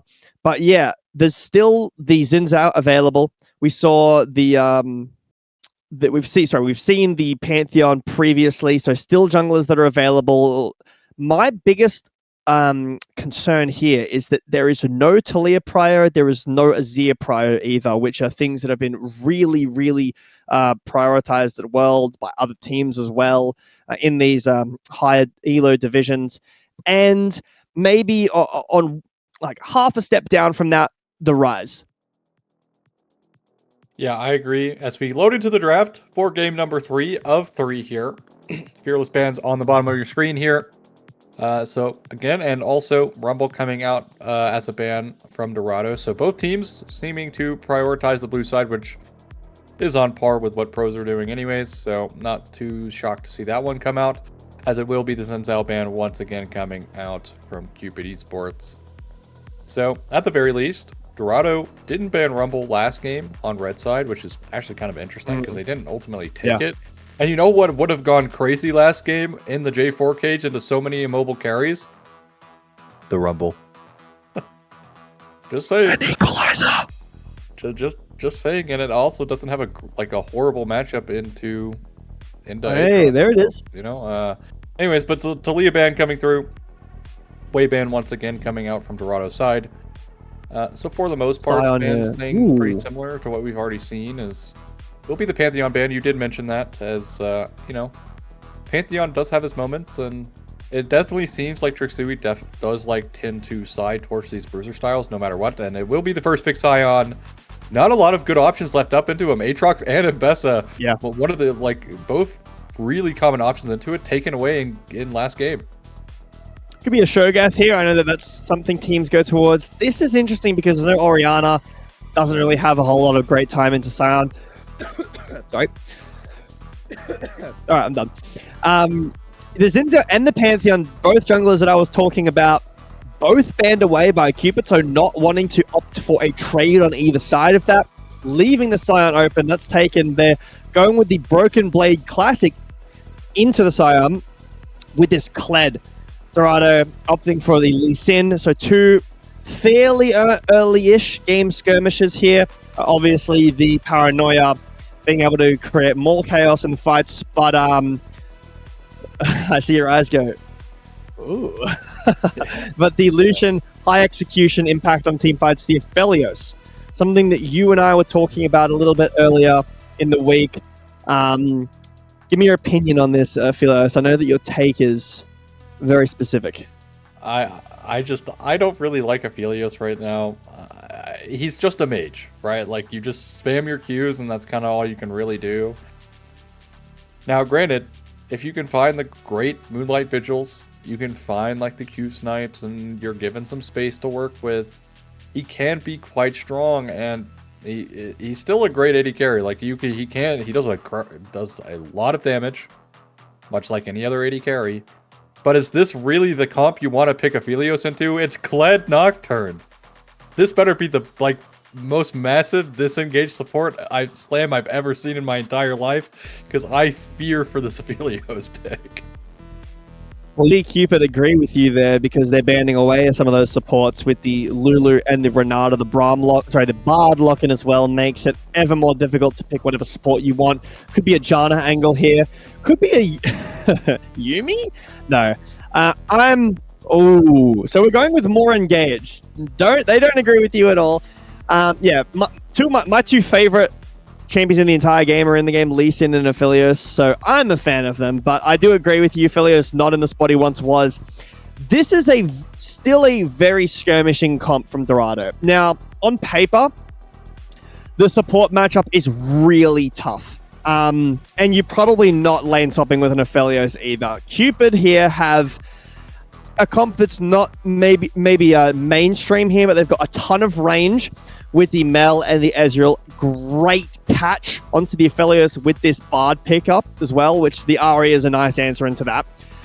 Really fast team fighting with the Nocturne and the Kled. So Aphelios being the target this game, he's going to need to be completely on the ball.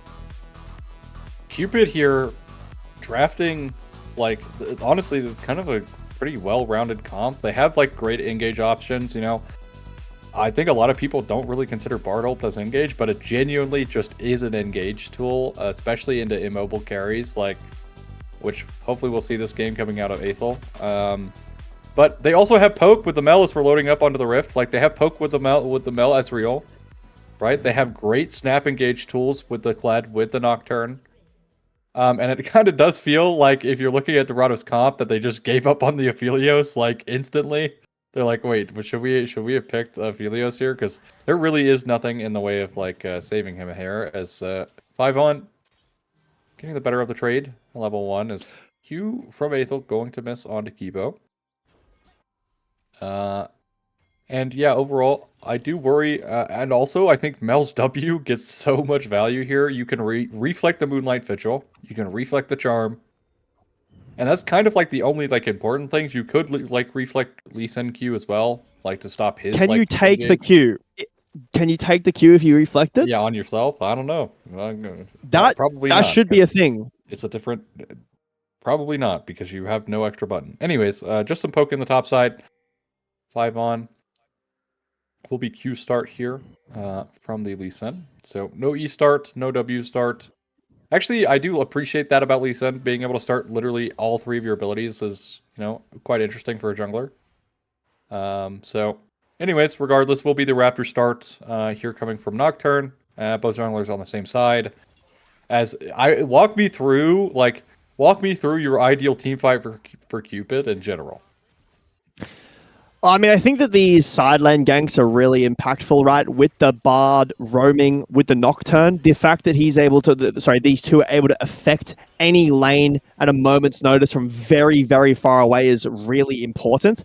I think that shutting out the Aphelios early is really important too, but team fight-wise, it can be a bit awkward here, because if Cupid send their ult and they're not quite perfect, I think that their comp is a bit more hard to execute on, but they have so much dive with the Kled. They have so much dive with the Nocturne as well. Great range. I think they have a lot of options to how they're going to approach this fight. For Dorado, though, I do. As funny as it is, it kind of is like sorry, Alistair, or sorry, Aphelios. We're going to have to let you die here as we try to dive them. There's not really a whole lot of like anti-dive. I feel like maybe a bunker comp with the Aphelios and the Scion still works, right? You could still have gone towards that, but with the Ari and the Rel. Actually, really might find tough. first blood here. And the yank back. And 5 on with the flash out and the Ace him. immunity from getting on Ace! Carl. Ace gonna just Kill live. him! 5 on, find first blood in the top lane on Kled, and it's showcasing why it's so good into Scion. The funny part about this is that because Scion passive can chase you for ages, the reset is really late from 5 on. Fizzy had already respawned, so doesn't have to use the TP, and the wave is not in the best spot for 5 on. But yeah, still able to use that TP. Really nice solo kill here. Ward has already been placed, so you can see the gang from USA. That's really how I'm feeling about this game for Dorado. Where is USA going? This Lee Sin is really high execution. So far, it's a brawl in river. Trixui able to walk away. Ari not able to connect there, but actually, Arcane Shift forward forces out the flash. Coming out. My God. Look at his health on the left, on his like profile. So low. No barrier pop either, which is a choice. Is actually 5 on.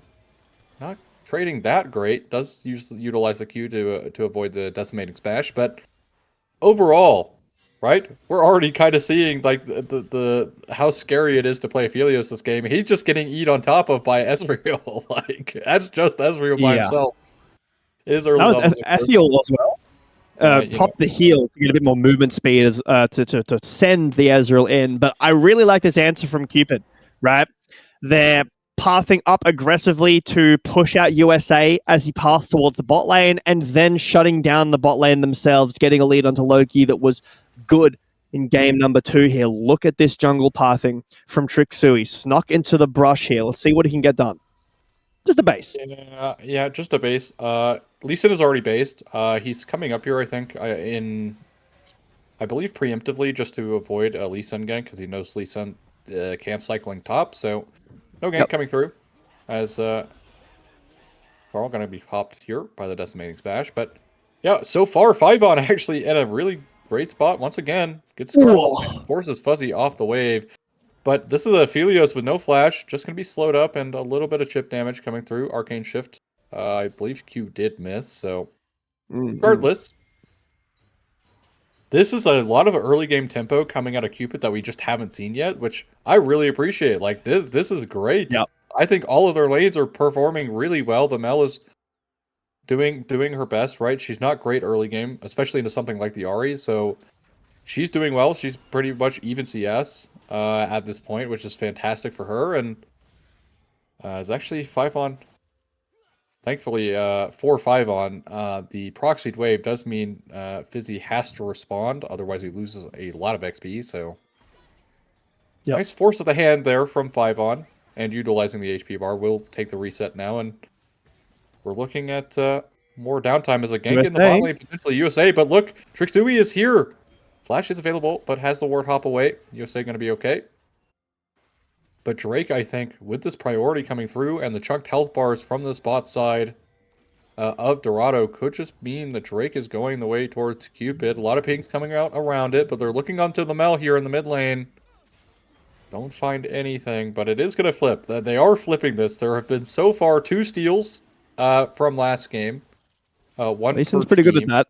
As, yeah, Lee Sin, great at flipping this. They are going to let the Q just wait. As they're burning. Ward Hop now is available here as well. As, I don't know, I don't like this flip coming from Cupid. As actually the engage, they find Trixui in the back line. But it doesn't matter, Trixui finds Kibo and the flash over the wall. And it's so good. Golden Eclipse comes out. Auto attack doesn't land out the kill. Loki now in Aphelios' best gun state here. But the stun comes up. But it doesn't matter. Aphelios able to heal through. Nashty now on the huts. No flash available. So won't be able to catch this one up. As actually Aphelios does walk. And the heal comes through. And auto attack nets Cupid. The feats of warfare. As a teleport back coming through from Kibo there. As actually Kled ganks mid lane with the ultimate and just finds the kill. As actually now it's Cupid pulling ahead in that trade. What was even is no longer. It felt like almost a perfect scenario fight for Dorado. They don't lose the Drake. They're able to get a kill for Aphelios. They take down Trixui or push him away. At minimum, even if they were not able to get him. But then Aphelios walks forward into Mel to... he was alive. He was out and dies. And then, I guess, over in the mid lane, Deca not respecting the roam from 5 on this Kled, who just ults down mid lane, catches you with the rope and pulls you back and kills you. Really nice answer from Cupid after the fight wasn't originally in their favor. The dragon is still available, and the grubs have now spawned too, so both junglers pathing up to the top lane. Kibo had already used his spellbook TP back to bot, so is now forced to roam up and will be late as Bard's there first. Yeah, Bard quite good at getting around the map in general, so... but still, Grub's going towards Kled when he's in such a commanding spot in general is fantastic. And really no Drake coming, like no Drake play. And this is what we saw like in game 1, where Dorado did sack the Grubs, gave 3 Grubs over to Caitlyn, but they got the Drake out of it, right? They were able to force the Drake, but now there's no Drake coming out at all, and there's just no response from Dorado outside of, Aphelios just getting some free farm time here. But I'm a little concerned for Dorado because it does now feel like there can just be another team fight, and I think if there is another team fight around this dragon, they will just lose it unless Aphelios goes massive. Well, has the BF sword, so we're talking a little bit about this with the Caitlyn, where normally you go the Collector and have a really solid early game spike, but it's going to be the Yuntal option first on this Aphelios, which is not anywhere near as common as it makes your mid-game even worse, but you will scale a little bit better. Late game, your autos will do more, but USA's here. Loki arcade shifting almost spells demise, but Kibo missing the engage. Nice charm turnaround here. Is Nashty just going to get a bit of poke? Does have teleport coming up shortly. Actually, he doesn't being smashed from behind. Oh my god! Just a gank in between the towers there. Is actually Nocturne gonna find... Wow, that was a sequence of events that occurred. Plus, he's gonna be able to save himself with the flash and the unstoppable onslaught knock up into Trixui here. But now Mallet does have the teleport back, but Paranoia not available. As actually he gets the red buff on 1 HP with the Q. As Loki now looking. Nice Moonlight Vigil coming through. A lot of damage coming through both ways, but the Q hits and Loki's dead. The combo coming through from green and Joya. Alistair. Yeah, Alistair able to pull that one out as Bard now in a very precarious position after attempting to find the Aphelios. Not going to be able to do so. Is also in the top lane. 5 on. Lower and lower. Scarl is going to be popped up here. As we'll be able to walk away now. Aethel looking. Not going to find anything. Did use the Bard ult already. So it doesn't have that available, but I think this drop in tempo could just lead to the jungle, as you say, just some chip damage to Aethel. I was combining Aethel. Yeah, Chipple. No! Oh, yes, no! Dude. All three of them, all back canceled. So this is Drake for sure, guaranteed. If we had any doubt before, we definitely have no doubt. I'm typing in chat. I'm typing in chat if that was me. After getting solo killed, you just... you ult down, get him on the tower, you type, soloed you back, bro. That was really nice. I have to say the roam from silent in mid, a bit of an awkward sequence there that you were talking about. But yeah, I really love the blue-green early from Aphelios. I think that it's underrated by some people, but getting more and more popular. A lot of range poke damage comes out of that. Really nice Moonlight Vigil as well. Oh, nice reflect. But I don't think it's going to matter. Nashty just gets kicked in the jaw back towards the tower line, and USA picks up one of plethora of kills this series that he's had, to be fair. So another one. The closest game we've had. That line. But Aphelios farming out this wave in bot lane now is really close game from these teams. Really kind of feels that back and forth. Arcane shift forward. Nice chip damage onto the Aphelios. About half health off of the one combo. A couple of chips there. A chip packet of damage. A couple of chips. This top lane engaged from 5 on here. Has nice E through. And we're seeing why Gled is so annoying for Sion. He has multiple ways of just simply avoiding Decimating Smash. He has the E, he has the Q to pull him out of it. He has the dismount, he has the Q in while he's dismounted. Unstoppable Onslaught comes through. And a nice Q gets him back onto Scarl. So no trade back coming through at all. Nice Q damage coming through onto the Aphelios here. Nice heal does allow him to space, but a flash engage on Aethel. Aethel will flash away. Arcane shift forward. Tower does actually end up hitting Aphelios with that as well, with the Temper Fate, but should be okay. Should be okay as Loki now. Oh, best gun combo here. We are fishing. Yeah, we are fishing now under the tower.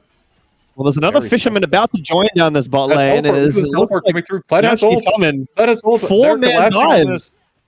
They have collapse on this. They're just actually gonna do nothing with it. So my bad. Nothing the wave was gone. Yeah. I want to touch on the heart steal here from Sion as well. I'm not sure if it's the best option.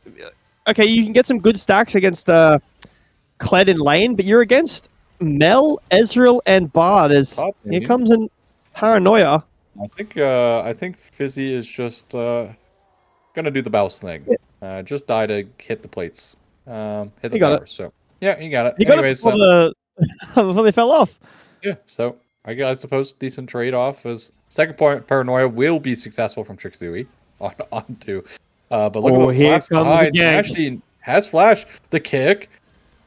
Okay, and that's gone. USA once again picks up another kill. Almost goes down there. If Mel had buffered literally anything onto him, he would have died There's there. The true shot barrage again. Here it comes, but it's gone wide. It'll miss. But I talk to me about how we're feeling for both teams of the state because it is just such a close game. It is such a close game. Trixui's pathing to the mid here, gets stunned away, so should be able to walk away from this. A lot of damage here, but there's some more chip packets getting dealt out by Loki on this Ezreal, doing a ton of damage here. I think that right now is probably the worst position for this Aphelios. He has that first item, sure, but it needs time to scale up. You're against a Trinity Force Ezreal who's going to be finished Mana Moon pretty soon. The Nocturne is just permanently running at you. I think that Aethel on this Bard hasn't had the most impact as I would have liked to have seen. But Trixui's ready here just in case the health bars get too low. Another nice couple of chips and some dip as well onto Aphelios.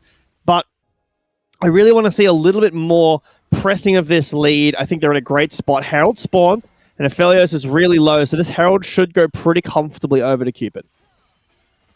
Yeah, now they're sieging onto the mid tower. Look at USA in a decent spot.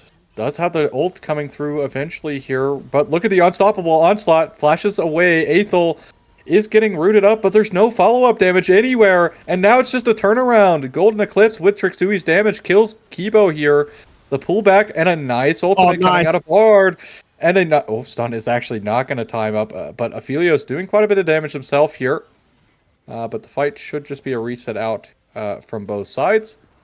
As health bars looking pretty sore everywhere. As still Dorado and basically a 4v5 able to stop the advance of Cupid here as USA finds some more damage onto 5-on and cancels his base. As this drop of tempo could, interestingly enough, have led to a Herald, but Drake spawning up. This will be the second Drake of the game. Will be Infernal, so no Hextech Infernal Soul this game. Boom. And it's looking like, because look, USA's still farming on the top side. If Cupid opt to go for this Drake, it will be uncontested unless they choose to cross map on the Herald. But yeah, even that I feel like is not a great trade.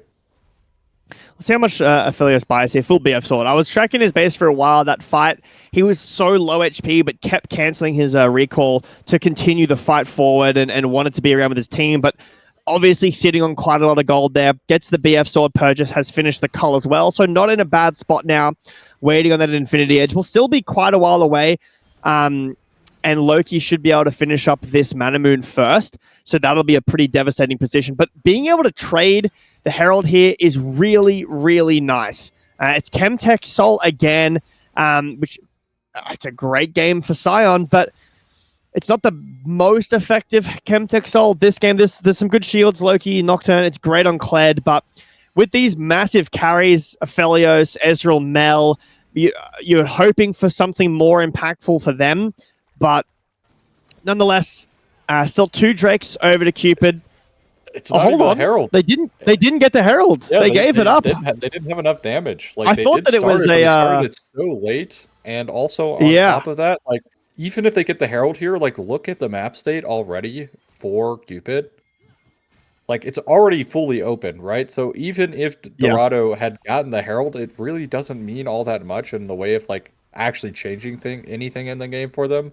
It does give them some gold, lets the Aphelios scale up a little bit more, but in general, still not, choosing to just give up that Drake there, I feel like is maybe a mistake here for Dorado is 5 on. Gonna clear up this top wave. And speaking of 5 on, he's been doing work on these towers. This top T2 already down to half health.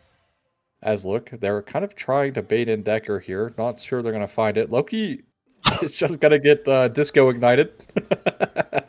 That's been so long since I've seen that. The little rage ignite, but not really rage.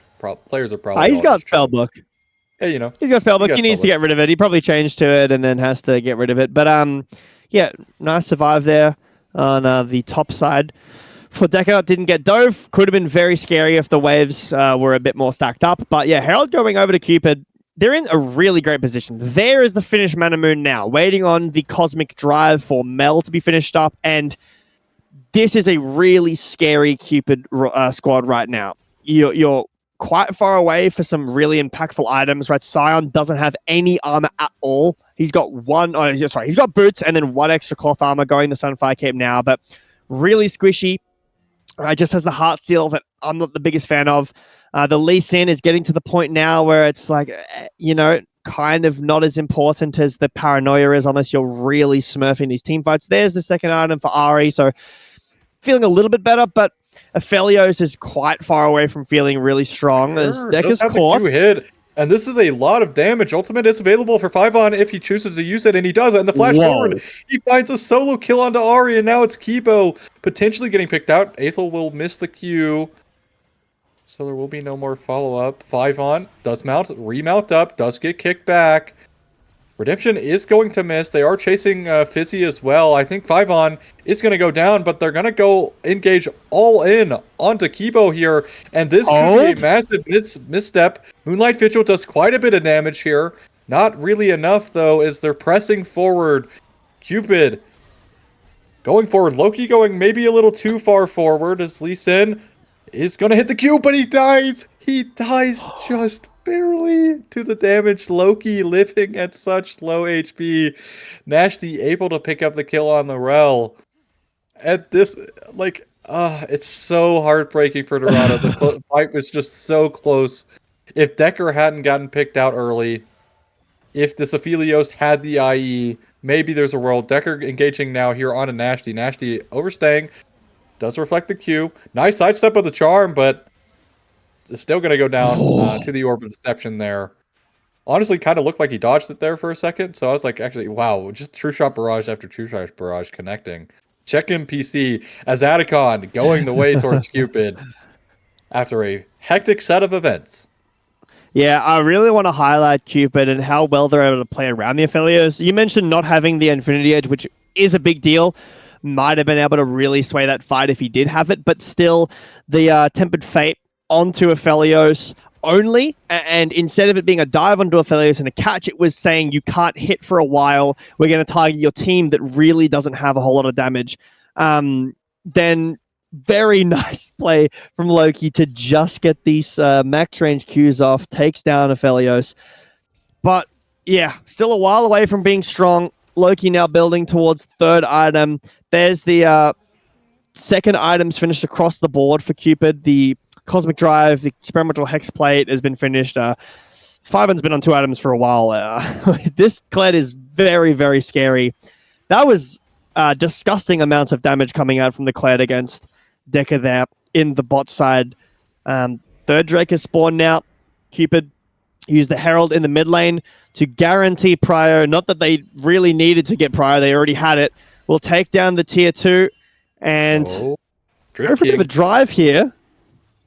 I don't know if Ezreal really wants to. Never mind. He does. He genuinely does. He will miss, unfortunately. But Nashty is just going to get kicked up here. Nice reflect, but there's just so much CC here. And that's going to be a free kill over to USA once again, as they do find the top tower, but top bot T2 goes down as well. Fizzy's really tanky here with the Unending Despair finish now, as they do kind of need to respect the Ahri damage. It will eventually kill them, as actually Loki somehow managing to avoid the unstoppable onslaught and the Kled ultimate coming through, as 5-on picks up another kill. Fizzy not going to be able to find anything with the ultimate. Paranoia in the top side as Trixui goes in 1v3. Forces his own flash out. USA. I mean, if Trixui is just playing base cancel, he's not, because they're not going for the tower. But interesting things happening in the top side of the map for Cupid. But we'll not stop out thanks to the shield from Rel there. Looked like it did, but did not. So overall, still Cupid commanding lead here of 4,500 gold. And contrasting this to how the game 1 went for Dorado is quite an interesting one, right? Dorado all over the map with USA really shutting Cupid out in their important members.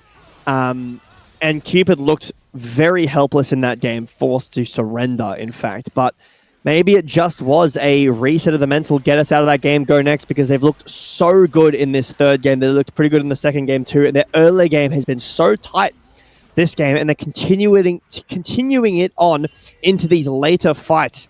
3 Drakes, 3 Grubs, the Herald, they've been uncontested. There's another tower, big gold lead now.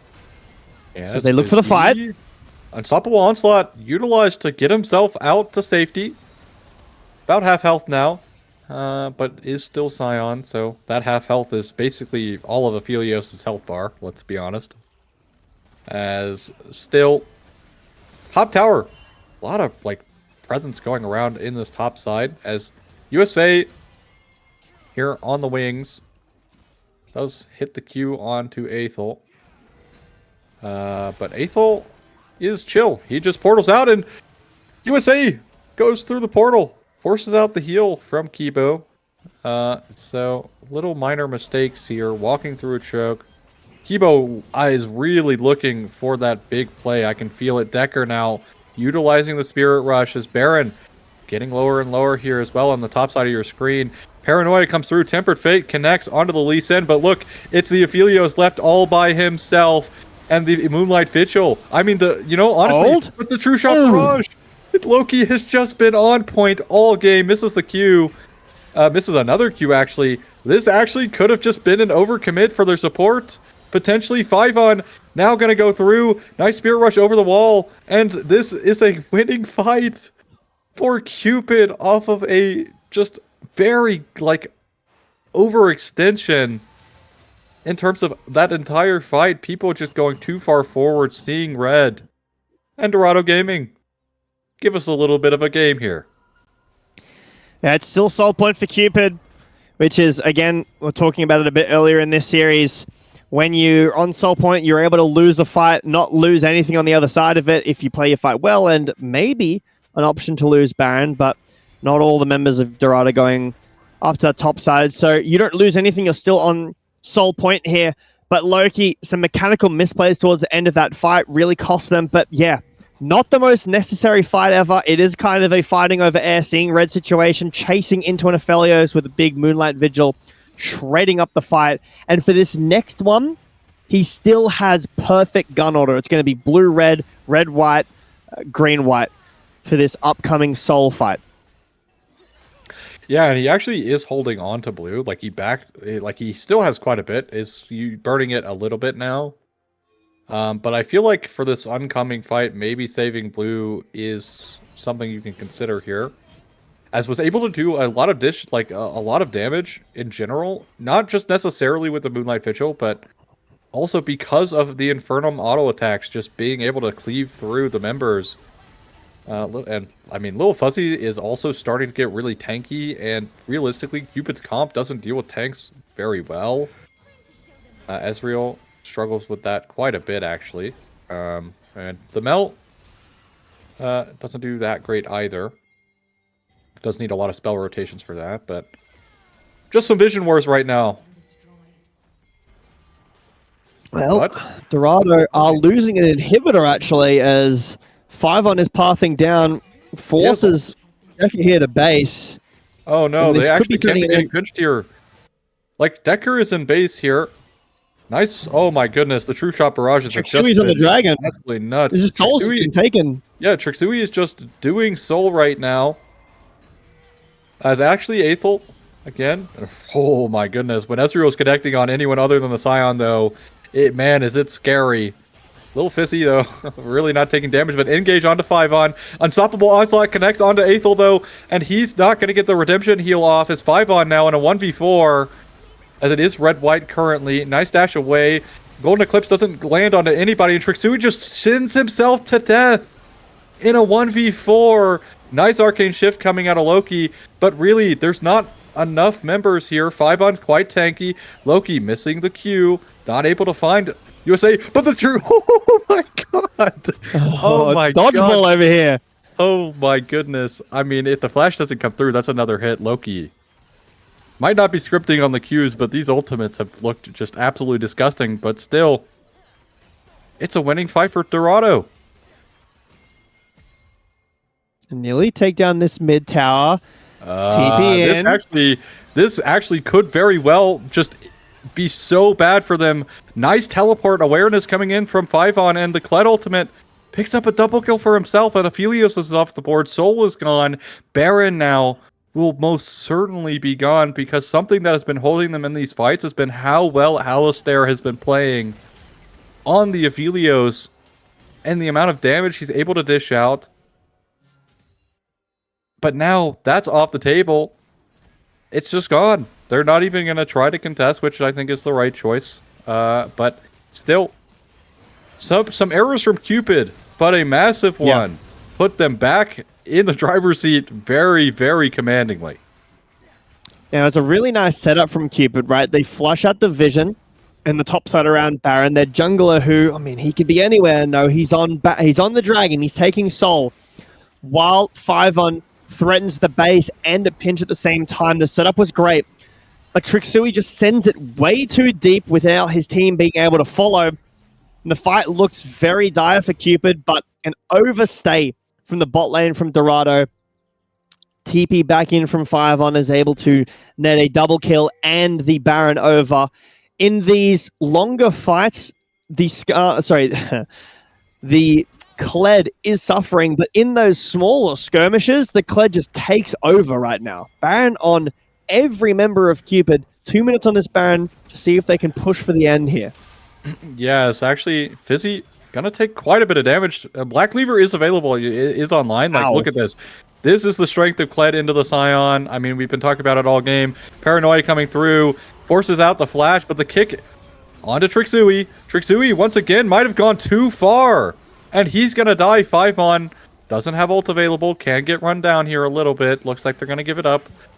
But the highlight for me is I feel like Trixui is just not really doing a flash forward from Kibo. Doesn't land anything and he's just dead. Okay. Anyways, back to the game. Top side here. 5-on in a 1v3. Nice flash forward. Temper Fate is going to miss onto Alistair. Bad guns for Aphelios.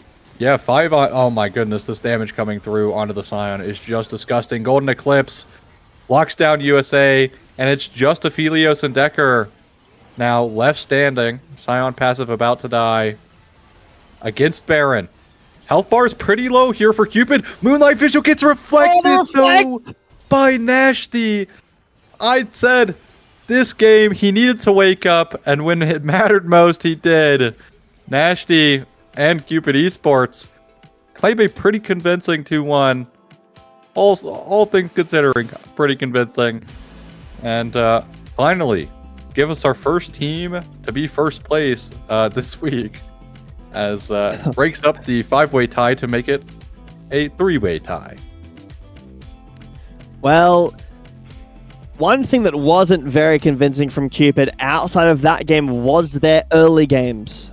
Specifically, I mean, to be fair, Game 1's early game was okay. They kind of let it go, but that Game 2 early game, it really, it was a bit But that one, Game 3, was pretty much front to back in charge of the game. Now, why didn't it look as clean? Well, there were some mistakes, some over chasing. Trixui didn't have the best game on the Nocturne. Maybe his pool being pinched a little bit there. I mean, you're Game 3 in, and you're banning away the Xin Zhao and the Pantheon on red side, picking the Nocturne really early. Sometimes someone's going to take the L in the draft. It looks like it was Trixui this game, but the rest of the team really held up the comp. I think that Loki had an amazing performance. Ezreal's one of those champions, kind of like an Aurora, where you got to have a pass to play Ezreal. You know, you need to be cleared. You need to have an Ezreal license. And at least in this game, Loki definitely being awarded that license. But in the top lane, Fiven, an outstanding counter. I will say sometimes we've seen this picked up by Broken Blade and doesn't go the best. I think I've seen this matchup a few times, and it is hard for the Scion, but the Kled ends up just not doing a whole lot in the fights, but not the case this game. Fiven looked very comfortable on the Kled. And Cupid overall looked pretty comfortable outside of those aforementioned a bit too much of an excitement in some of those fights. Yeah, but I mean, the highlight, right? Like this series, Loki. I mean, the most consistent member, I think, here across the board for Cupid for sure. Game 1 performance. He didn't lose the game. Like, that was not on him. He's playing Caitlyn. He's doing his job. Just a bit unfortunate, just this position that they were in. Game 2 had a great performance on the Varus, and this game, I felt like just maybe a heat up moment. Like, it was just heating up, and the true shot barrages. My God, have I not seen any better in so long. The Qs, though, got to clean those up, but the true shot barrages were on point multiple times, just either canceling bases, finding easy kills, like get solo kill into straight up killing Aphelios on respawn is crazy, by the way. So just really well played coming out of Loki this series, and you can see the damage, right? Like the Kled damage is a little bit fake hitting on the Scion, but this Ezreal damage not fake at all. 47,500 damage done here, and a pretty convincing game where the game wasn't, I mean, they did have some moments where a little bit over chase. Trixui definitely got the better of himself, I feel, at a lot of fights. And Loki had that one play where he's like chasing down Kibo for nothing as he's just getting hit by Scion. But in the end, Cupid Esports bounced back after a pretty dreadful Game 1, And that's kind of what you want to see, right? I kind of question that. I was like, the FF, like, are mentals okay? Like, FFs are pretty rare in competitive. But they show that they're more than happy. Maybe they just wanted to go next. They're like, yeah, we're ready to smash, and they smashed. Huh? How's in the chat? Huh? It was kind of the situation where maybe, we're talking about, you don't want to FF, you want to talk about your plan, talk about what to do next. It could have been a situation where they say, we know what we did wrong. Our bad. We know what we're doing next. Let's just get out of the game, get straight into the next one. And honestly, props, because that's a massive turnaround from how that first game looked. I do want to say for Dorado, USA looked really good. Deca looked pretty decent as well in some of those games. Fizzy, not the best series, although some of those were counter picks, right? That last one was a counter pick. The Mbessa wasn't the strongest. The Aatrox doing a ton of work there. But for that last game, I was really... my fingers hovering over the Rel. The Rel was picked very late in the draft. We were talking about needing some kind of a disengaged support, something, maybe a range support to make the lane a bit easier, and the Rel was the option that was landed on. Didn't really get a whole lot done that game. Not the easiest of Rel angles, sure, but something to look at in these coming weeks. I think that Cupid just felt like they knew exactly what they were doing. They knew exactly what Dorado were going to do, and They were very comfortable in all these situations. I think to add to that point as well is they ditched the Aphelios in draft, but the Aphelios was the only one in that like in the entire game that was like keeping them in the fights like that. So Yeah. why? Why are you ditching it in draft like that? Like, I also think USA having a great set, but man, he takes so many kills. Happened in the J4 game, happened this game, like happened in the first game too. Like he gets a lot Yeah. of kills in the jungle, but he doesn't play like hard carry junglers, right? Like when you have an Aphelios specifically, like I'm doing everything in my power. Obviously, some kills you just take, it just happens. But Yeah. there is a lot of preface where he could have given over kills and he just takes it anyways. So great performance, but if you're gonna play these like non-carry style junglers and you have like hyper carries on your team, maybe giving those people kills so they get their spikes faster. Because like there could have been a completely game swing this moment where Aphelios has IE and he gets that great Moonlight Vigil and they just win the fight off of that and they are in the lead at that point because the game very close to that point. Anyone's game. If he just simply has IE at that point, that the game could turn back into their favor, but he just doesn't have enough gold for it. Who's to say whose fault is it? I mean, it could be it's a nuanced answer. One kill from USA Never probably blame doesn't change yourself. that, but yeah, just interesting. I think like slowing down on taking the kills might help a little bit, and playing Lee Sin is really hard this game, especially when your team's from behind. I mean, playing Lee Sin in any team fight is just hard, but when you're from behind and the enemy comp just outclasses you so hard in terms of what they're doing, like he has no angles. He's never gonna find an angle. He has to worry about Bard, and there's so much mobility outside of the Mel. Like he's never really gonna connect onto Ezreal. Bard can always just place a portal down for his team so they can peel themselves away if they're in danger from the Lee Sin. But overall, at the end of the day, time to give Cupid their roses. They definitely deserve it, especially the mental bounce back for sure coming out of game one. Really appreciated that, but for Dorado, unfortunately, meaning they're going to lose and back to the drawing board. I fear for them, and I think for this I think for the most part, Dorado had great drafts. This one though, really left a lot to be desired. I think Lee Sin Ari is interesting, but you have nothing to confirm the Ari charm, so you're just preying on the hands of Decker, right? Like besides kick. But that means Lee Sin has to get on top, you're like praying for Decker to hit the charm. Decker had a great Aurora performance, had a okay Victor performance, and this game the Ari really just didn't hit. Like the Ari really didn't hit, which, happens. So I feel like maybe back to the drawing board about drafts here for Dorado. Specifically this game, I think looking at this game is an interesting choice for them in the future to clean things up, and specifically draft-wise. Because again, if you're going to pick Aphelios, you can't just leave him out to draw. Like, I'm sorry. Like, he can carry fights. We saw it that match. He can do it. Even when his whole team said, what if we just don't pick around you? We're just like, yeah, you're on your own, buddy. Well, take a quick guess, chat. Who is the drafting coach for another Dorado team? I'll give you 2 seconds. But I also want to highlight Cupid, the way that they're able to make these drafts around what Dorado were doing. So Dorado had this thing where they consistently were showing off their game plan very early in the draft. And Cupid able to answer that with not the most conventional means, things like the Kled. I really like your point about how hard of a Lee Sin game it is. When Ezreal's got so much mobility, it's impossible to kick him. Mel can reflect everything, so you're never being able to land onto her, never kicking her. And Bard with, at worst case, the Tempered Fate, but also can portal his team away. There is so much mobility with the Ezreal, the Bard, and safety with the Mel against the Lee Sin. And I think Cupid played a pretty solid set overall. I think there's some things to look at to tighten up, but yeah, for Dorado, back to the drawing board, like you said. But really good win from Cupid. Yep. Okay. Well, with that, guys, thanks to everyone here, of course. Just to give a shout out, I'm Ozzy, joined by Gebetto, but the person doing production today was Chris. So everyone, thank Chris in the chat. banger production guy as always. Never had problems with him. He's just such a wonderful individual. So thank you today.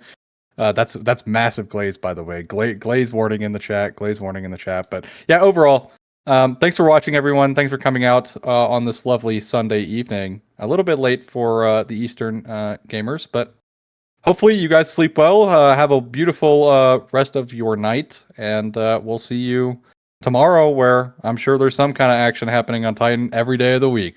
Peace.